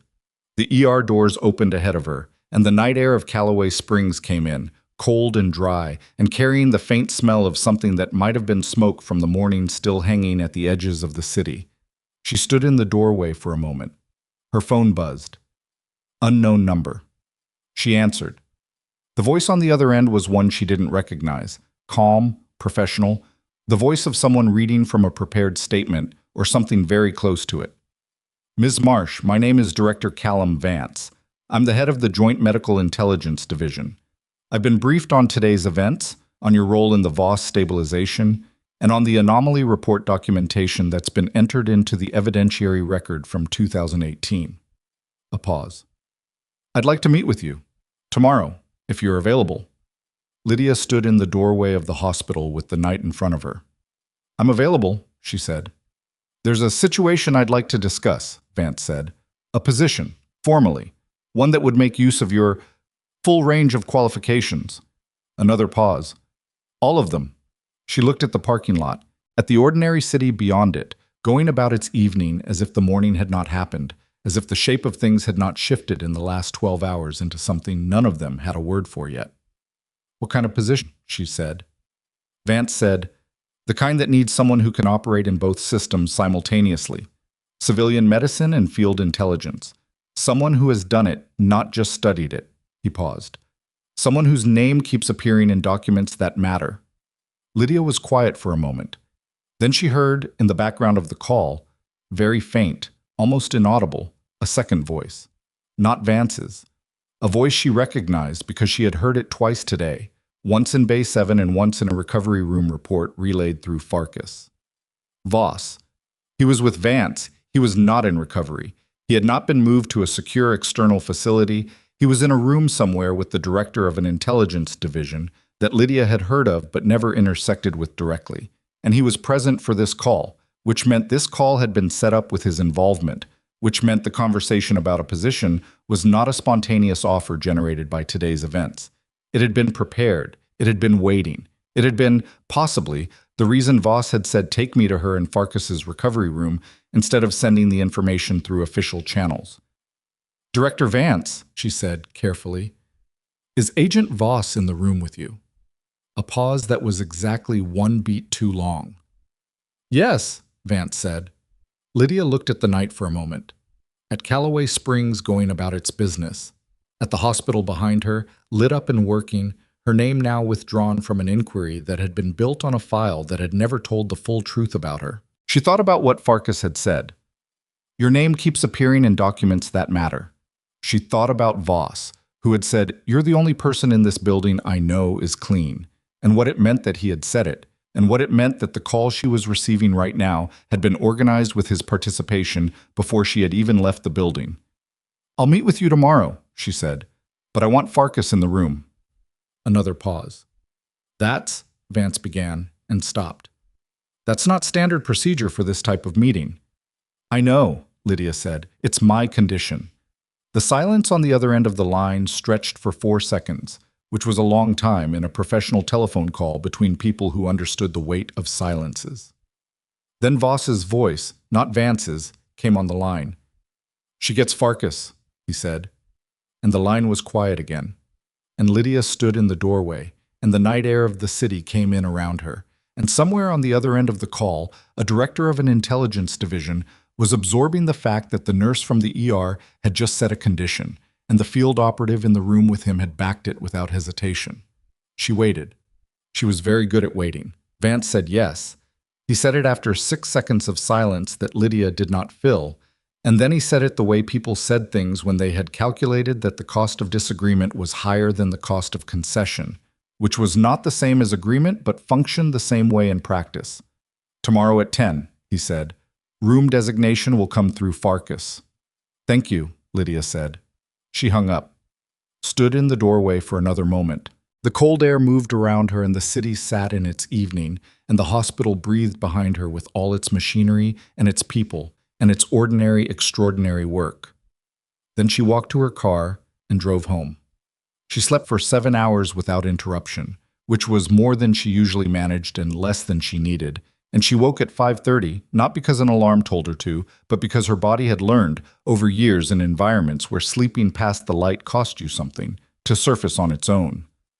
At the moment the dark began to change. She made coffee. She sat at her kitchen table, which was small and had one chair angled toward the window, and she looked at the city coming back into itself in the early morning. The first light moving across the rooftops. The particular blue that existed for 20 minutes before the sky decided what color it was going to be that day. She thought about Dalton, in a secondary safe house somewhere in this city, drinking tea that would go cold. The way tea always went cold when the person drinking it had too much to think about. She thought about Voss, who was recovering in a room she wasn't supposed to know the location of, who had said, "You're the only person in this building I know is clean with the weight of someone who had done the calculation and arrived at one name."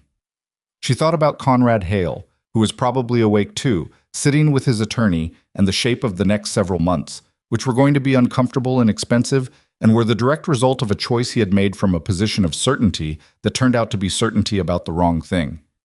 She did not feel satisfaction about that. She felt the absence of resolution that came from understanding that the person who had tried to dismantle her was not a villain in the clean sense. He was a man who had mistaken his fear for a principle, which was a mistake that intelligent people made all the time, and which did not make the consequences of it any less real. She finished her coffee, got dressed, went back to work.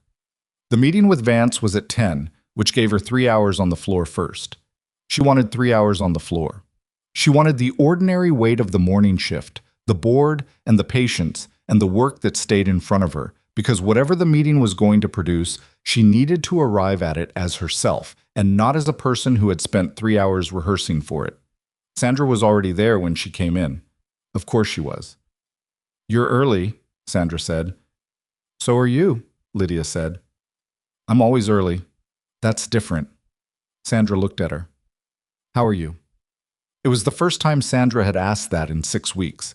Not what's your status or are you good to work, but the actual question, with the actual weight behind it. "I'm okay," Lydia said. "I'm tired, but okay." Sandra nodded.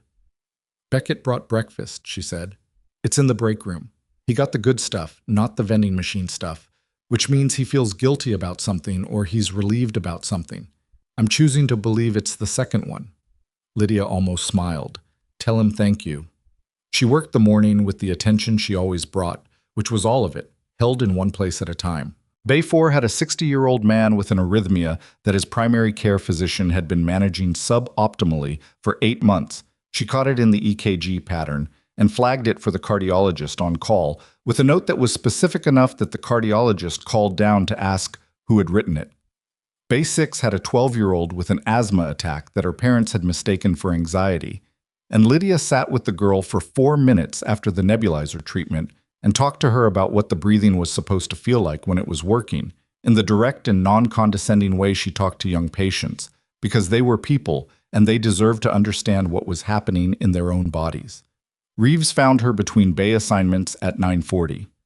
"The surgical team is presenting the mass casualty response to the hospital board next week," he said. "Simone asked me to put together the trauma coordination analysis. I'd like to use your triage restructuring as the primary case study." She looked at him. "Use whatever's useful." "I want to credit it correctly," he said, "not anonymize it, not fold it into the general team response. Credit it to you by name." She studied his face. He was not performing generosity. He was making a clinical and professional statement about accurate attribution, which was a different thing and the thing that actually mattered. Okay, she said. "I also want you to present it," he said, "with me, if you're willing." She was quiet for a moment. "Let's see how the next few days land," she said. "And then yes." He nodded. Walked back toward his bay with the specific relief of a person who had asked a thing they weren't certain would be well received and found that it was. At 9:55, Farkas appeared at the ER entrance. She was alone, which was unusual, and she had the look of someone who had been awake since before Lydia and had spent the hours productively. "Ready," she said. "Yes," Lydia said. They took the elevator to the 6th floor, which was where Simone's conference room was located. The large one, not the one that was really just an office. Lydia registered this. Large conference rooms were used for large meetings, and large meetings at 10 in the morning on the day after a mass casualty event had a specific meaning. The room had 8 people in it. Vance was at the head of the table. He was a large man in his late 50s, with a face that was built for authority and a stillness that suggested he had been at the center of high-stakes rooms for long enough that the rooms no longer affected his posture. He stood when Lydia and Farkas came in, which she had not expected, and he extended his hand. "Miss Marsh," he said, "thank you for coming." She shook his hand, looked around the table. Trent was there, with folders. 2 people she didn't recognize in civilian clothes, who had the posture of Reed. A woman from what appeared to be the hospital's legal office, who had the posture of someone present to witness rather than participate. Simone Durant, in the corner seat that wasn't quite the table and wasn't quite the room, which told Lydia that Simone had been asked to be present rather than invited as a principal. And at the far end of the table, not in a seat but in a wheelchair that had been positioned against the wall, with a hospital blanket over his lap and an IV line still taped to his left forearm, was Voss. He looked better than he had yesterday. Not good. Surgery did not produce good overnight, but present. Alert in the particular way that people who had trained themselves into alertness were alert even when their bodies were making it expensive. He caught her eye when she came in and gave her a single nod that contained within it everything that needed to be communicated about why he was there and why he had made sure she was there and what the shape of the next hour was going to be. She sat down. Vance remained standing for a moment. "Before we get to the purpose of this meeting," he said, "I want to address something formally and on record." He looked at Simone. "Ms. Durant, I understand that Dr. Conrad Hale's credential inquiry against Miss Marsh has been formally withdrawn." "Correct," Simone said. "I also understand that a federal violation report is being prepared regarding the unauthorized access attempt on Ms. Marsh's classified record, with Dr. Hale named as the indirect authorizing party." "That's in Trent's documentation," Farkas said. Vance nodded. "For the purposes of this meeting and the record it generates, I want to state clearly that the administrative action taken against Miss Marsh at this facility, the inquiry, the schedule reassignment, the suspension of her triage duties, were predicated on an incomplete and restricted personnel file, and that the full record of her military service demonstrates not only that her conduct in this facility was consistent with her training and experience, but that it represented an extraordinary application of that training in a civilian context." He looked at Lydia. "That statement will be attached to the formal record correction that's going into your personnel file today." The room was quiet. Lydia sat with the weight of it, not the vindication. She had known what she was. She had never doubted that. But the particular texture of hearing it said out loud, formally, in a room with witnesses, after 6 weeks of being treated as someone whose competence was an unexplained anomaly rather than a documented fact. It did not feel the way she had expected it to feel in the moments when she had let herself imagine it. It felt smaller and more real, like the difference between a window opening and a wall coming down, the same movement of air, but one of them left more wreckage. "Thank you," she said. She meant it. Vance sat down. "Now," he said, "the position." He laid it out with the precision of someone who had prepared this carefully, not to persuade, but to inform, because the distinction mattered, and Lydia would have noticed if the framing had been built to sell her something. The Joint Medical Intelligence Division was a small unit that operated at the intersection of civilian medical infrastructure and intelligence field operations. Its function was coordination, building protocols, managing the interface between field medical assets and civilian trauma systems, training personnel who would need to operate in both environments. It had been understaffed for 3 years since its founding director had retired, and the person who was supposed to fill the gap had declined for personal reasons. The position he was offering was Director of Trauma Coordination, civilian classification, not military. Based in Denver, with significant field flexibility, requiring a clearance level she already held, requiring a background that, until the partial declassification of her record, she could not have presented to a credentialing board. "We need someone who understands both systems from the inside," Vance said. "Not from study, from practice." He paused. "Yesterday you ran a mass casualty intake in a civilian trauma center, while simultaneously managing a classified operative case, while simultaneously connecting a witness protection situation to an active intelligence investigation through document analysis that most trained analysts would have needed a team to perform." He let that sit for a moment. "That's not hyperbole. That's the after-action report." "Who wrote the after-action report?" Lydia said. "I did," Farkas said from beside her, "with Reed's input." Lydia looked at her. "You should know what you did," Farkas said. "Accurately. Not modestly. Accurately." Lydia looked back at Vance. "I'd need to keep clinical hours," she said. "I won't take a position that pulls me completely out of patient care." Vance glanced at the woman beside him, who was apparently the position's structural architect, and who nodded before Lydia finished the sentence. "Negotiable," she said. "We anticipated that condition." "I'd need Farkas as my operational liaison," Lydia said. "Already structured that way," Farkas said, with the slight inflection of someone who had made sure of it before the meeting. Lydia looked at Voss. He was watching her from his wheelchair with the expression of a man who had done what he came to do and was now watching the outcome settle. She thought about what it had cost him to be in that chair instead of a recovery room. About the fact that he had come because he had wanted to see this happen in person, which was a choice that told her something about what yesterday had meant to him, and what the year before yesterday had meant, and what 2017 had meant, in a province in a country where she had kept him alive on a field table with equipment she'd improvised from what was available. "Why me specifically?" she said. Not to Vance, to Voss. He looked at her for a moment. "Because the best people I've worked with," he said, "aren't the ones who want the recognition. They're the ones who have to be told twice to take it." He paused. "You've been told twice now." She sat with that. "I'll need 2 weeks to transition my position here properly," she said to Vance. "I won't leave this floor understaffed." 2 weeks is workable," he said. "Then, yes," she said. The meeting wrapped in 40 minutes, which was fast by any institutional standard and reflected the fact that most of it had been decided before she walked into the room. Trent produced documents. The legal witness signed things. Vance shook her hand again at the end with the slight additional weight of someone closing a chapter they had been working on for longer than the last 24 hours. Farkas walked out with her. In the corridor, Farkas said, "You negotiated well." "I just said what I needed," Lydia said.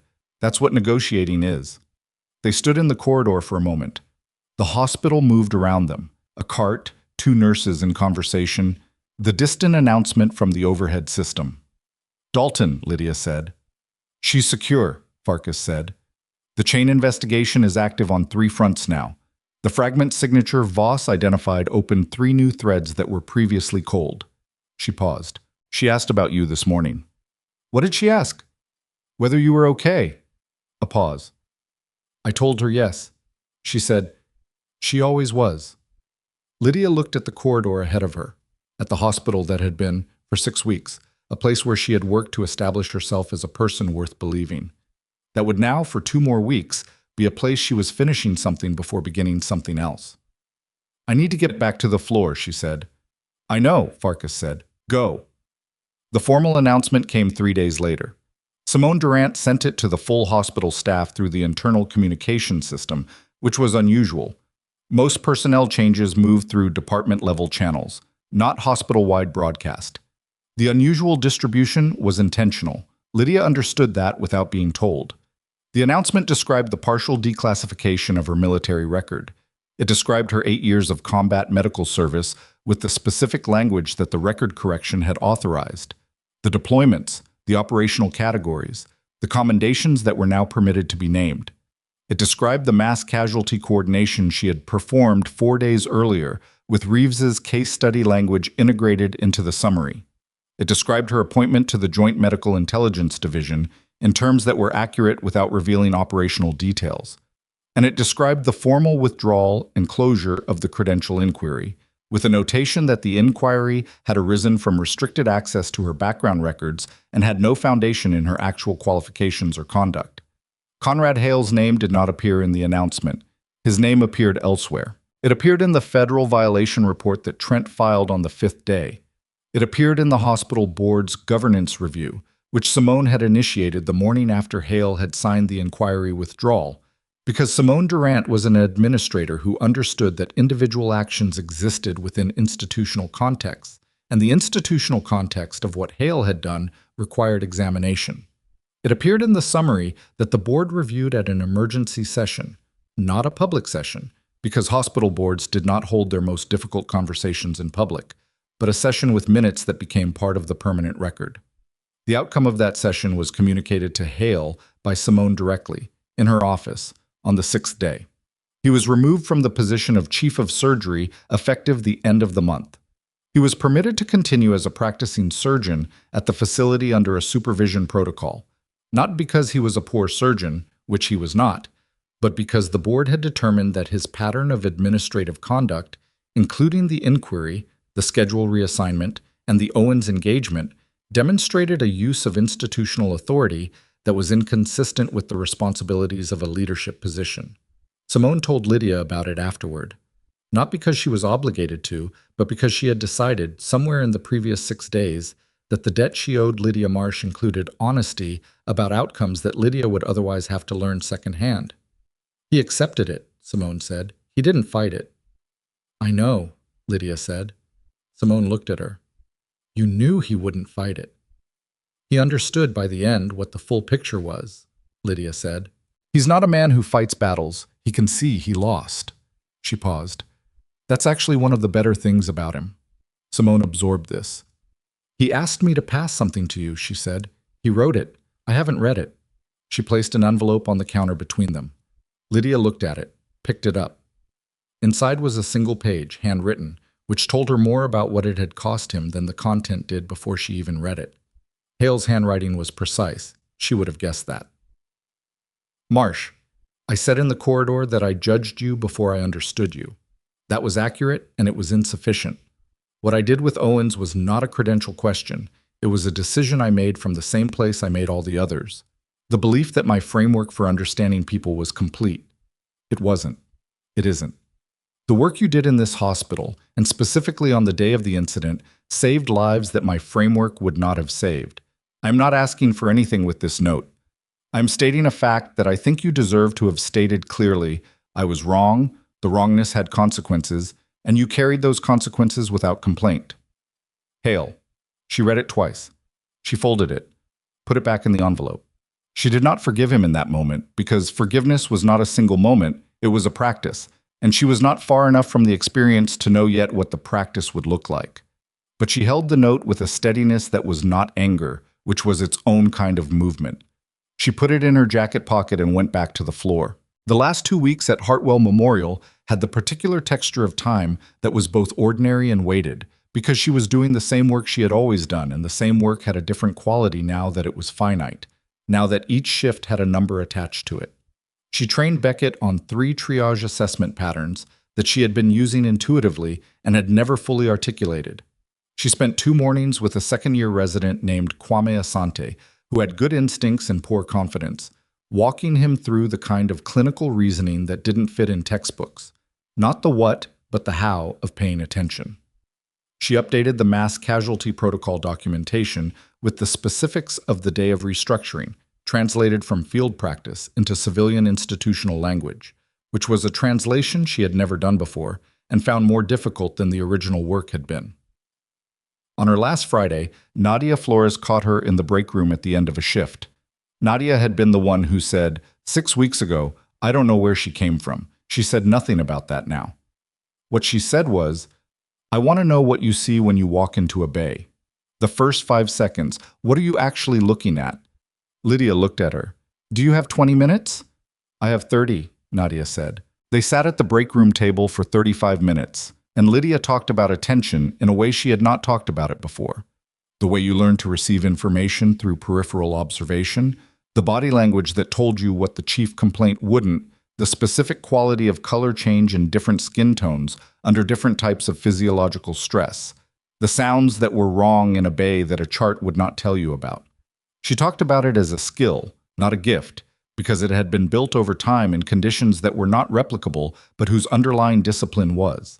Nadia listened with the focused silence of someone who was not just receiving information, but reorganizing something in her existing framework to make room for it. When Lydia finished, Nadia said, You should have been teaching this from week 1.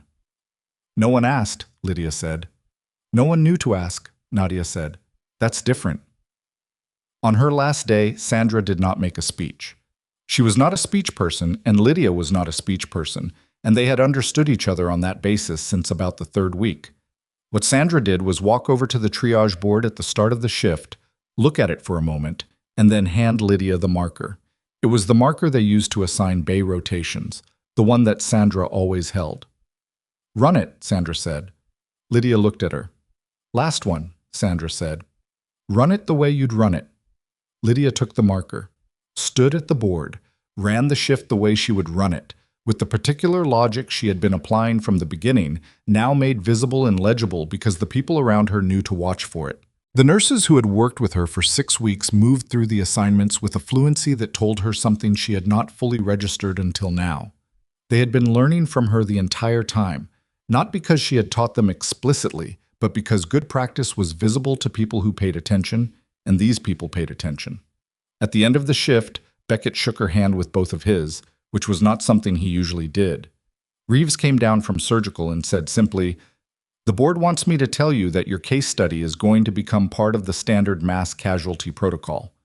He paused. I want to tell you that it was the most instructive thing I've seen in a decade of trauma medicine. She said thank you and meant it. Nadia said nothing, just looked at her steadily across the station with the particular look of someone who had updated a significant belief and was sitting with the update. Farkas was waiting in the parking structure. She was leaning against a car, not hers, in the particular way she occupied spaces, deliberately, without excess. She had a coffee cup that she handed to Lydia when Lydia came through the structure door, which was unexpected, and also, Lydia noted, correct temperature, which meant Farkas had timed it, which meant Farkas knew exactly when Lydia's shift ended. "Ready for Monday?" Farkas said. "Yes," Lydia said. "Voss is being discharged tomorrow. He said to tell you he'll see you at the first operational briefing. Tell him to rest for a week before he comes to any briefings." "I'll tell him," Farkas said. "He won't listen." "No," Lydia said. "He won't." They stood in the parking structure for a moment. The evening light came in at the level of the concrete barriers, low and horizontal, cutting across the floor in a way that was almost warm. "Can I ask you something?" Farkas said. "Yes." "When Hale first came at you, the inquiry, the schedule change, you had options. You could have disclosed your background voluntarily, gone through channels, made the case yourself." She paused. "You didn't. You held. Why?" Lydia looked at the parking structure floor, at the light. "Because if I had to prove it every time," she said, "then the proof was never going to be enough. Someone would always have a reason why this case was different, why this situation required more verification, why what I knew should have to clear one more hurdle before it counted." She paused. "I didn't want to be someone who spent her career submitting evidence of her own existence. I wanted to just do the work, and let the work be what it was." Farkas was quiet for a moment. "That's harder," she said. "Everything real is harder," Lydia said. "Easier things are usually simpler things." She got in her car, drove home through the evening city, through Callaway Springs, going about its Thursday, in the gradual way of cities that have absorbed something large and are slowly, imperfectly, not without damage, returning to their shape. She was not the same person who had come into Hartwell Memorial 6 weeks ago. That was not sentiment, it was structural. She was returning to a version of herself that had always existed and had lived behind a file that the wrong people had access to and the right people didn't, and the experience of being seen accurately, after the experience of being seen wrong, changed the relationship between the two versions in ways she had not finished understanding. She was not fixed. She had not been broken. She was not healed from something, because she had not been wounded in the way that narratives required wounds. The clean dramatic injury and the clean dramatic recovery. She was a person who had done a very hard thing for a long time, in silence, and who had been told by a sequence of events that the silence was finished, that the record would now speak, that the work had been real all along. That was enough. It was more than enough. And it was less than the full weight of what the 8 years had cost. And that gap was something she would carry, not as grief exactly, but as the honest remainder of a calculation that didn't come out even. She parked, sat in her car for a moment with the engine off. She thought about what she would say if she were asked, and she would be asked, eventually, in some briefing or some training session or some conversation with someone at the beginning of a thing she had been through, what she would say about the weeks at Hartwell, about the experience of being the person in the room who knows what they know and cannot yet prove it. She thought she would say this: "The thing they don't tell you is that being underestimated is not the worst thing. The worst thing is internalizing it, letting the smallness of the space they've assigned you become the size you believe you are.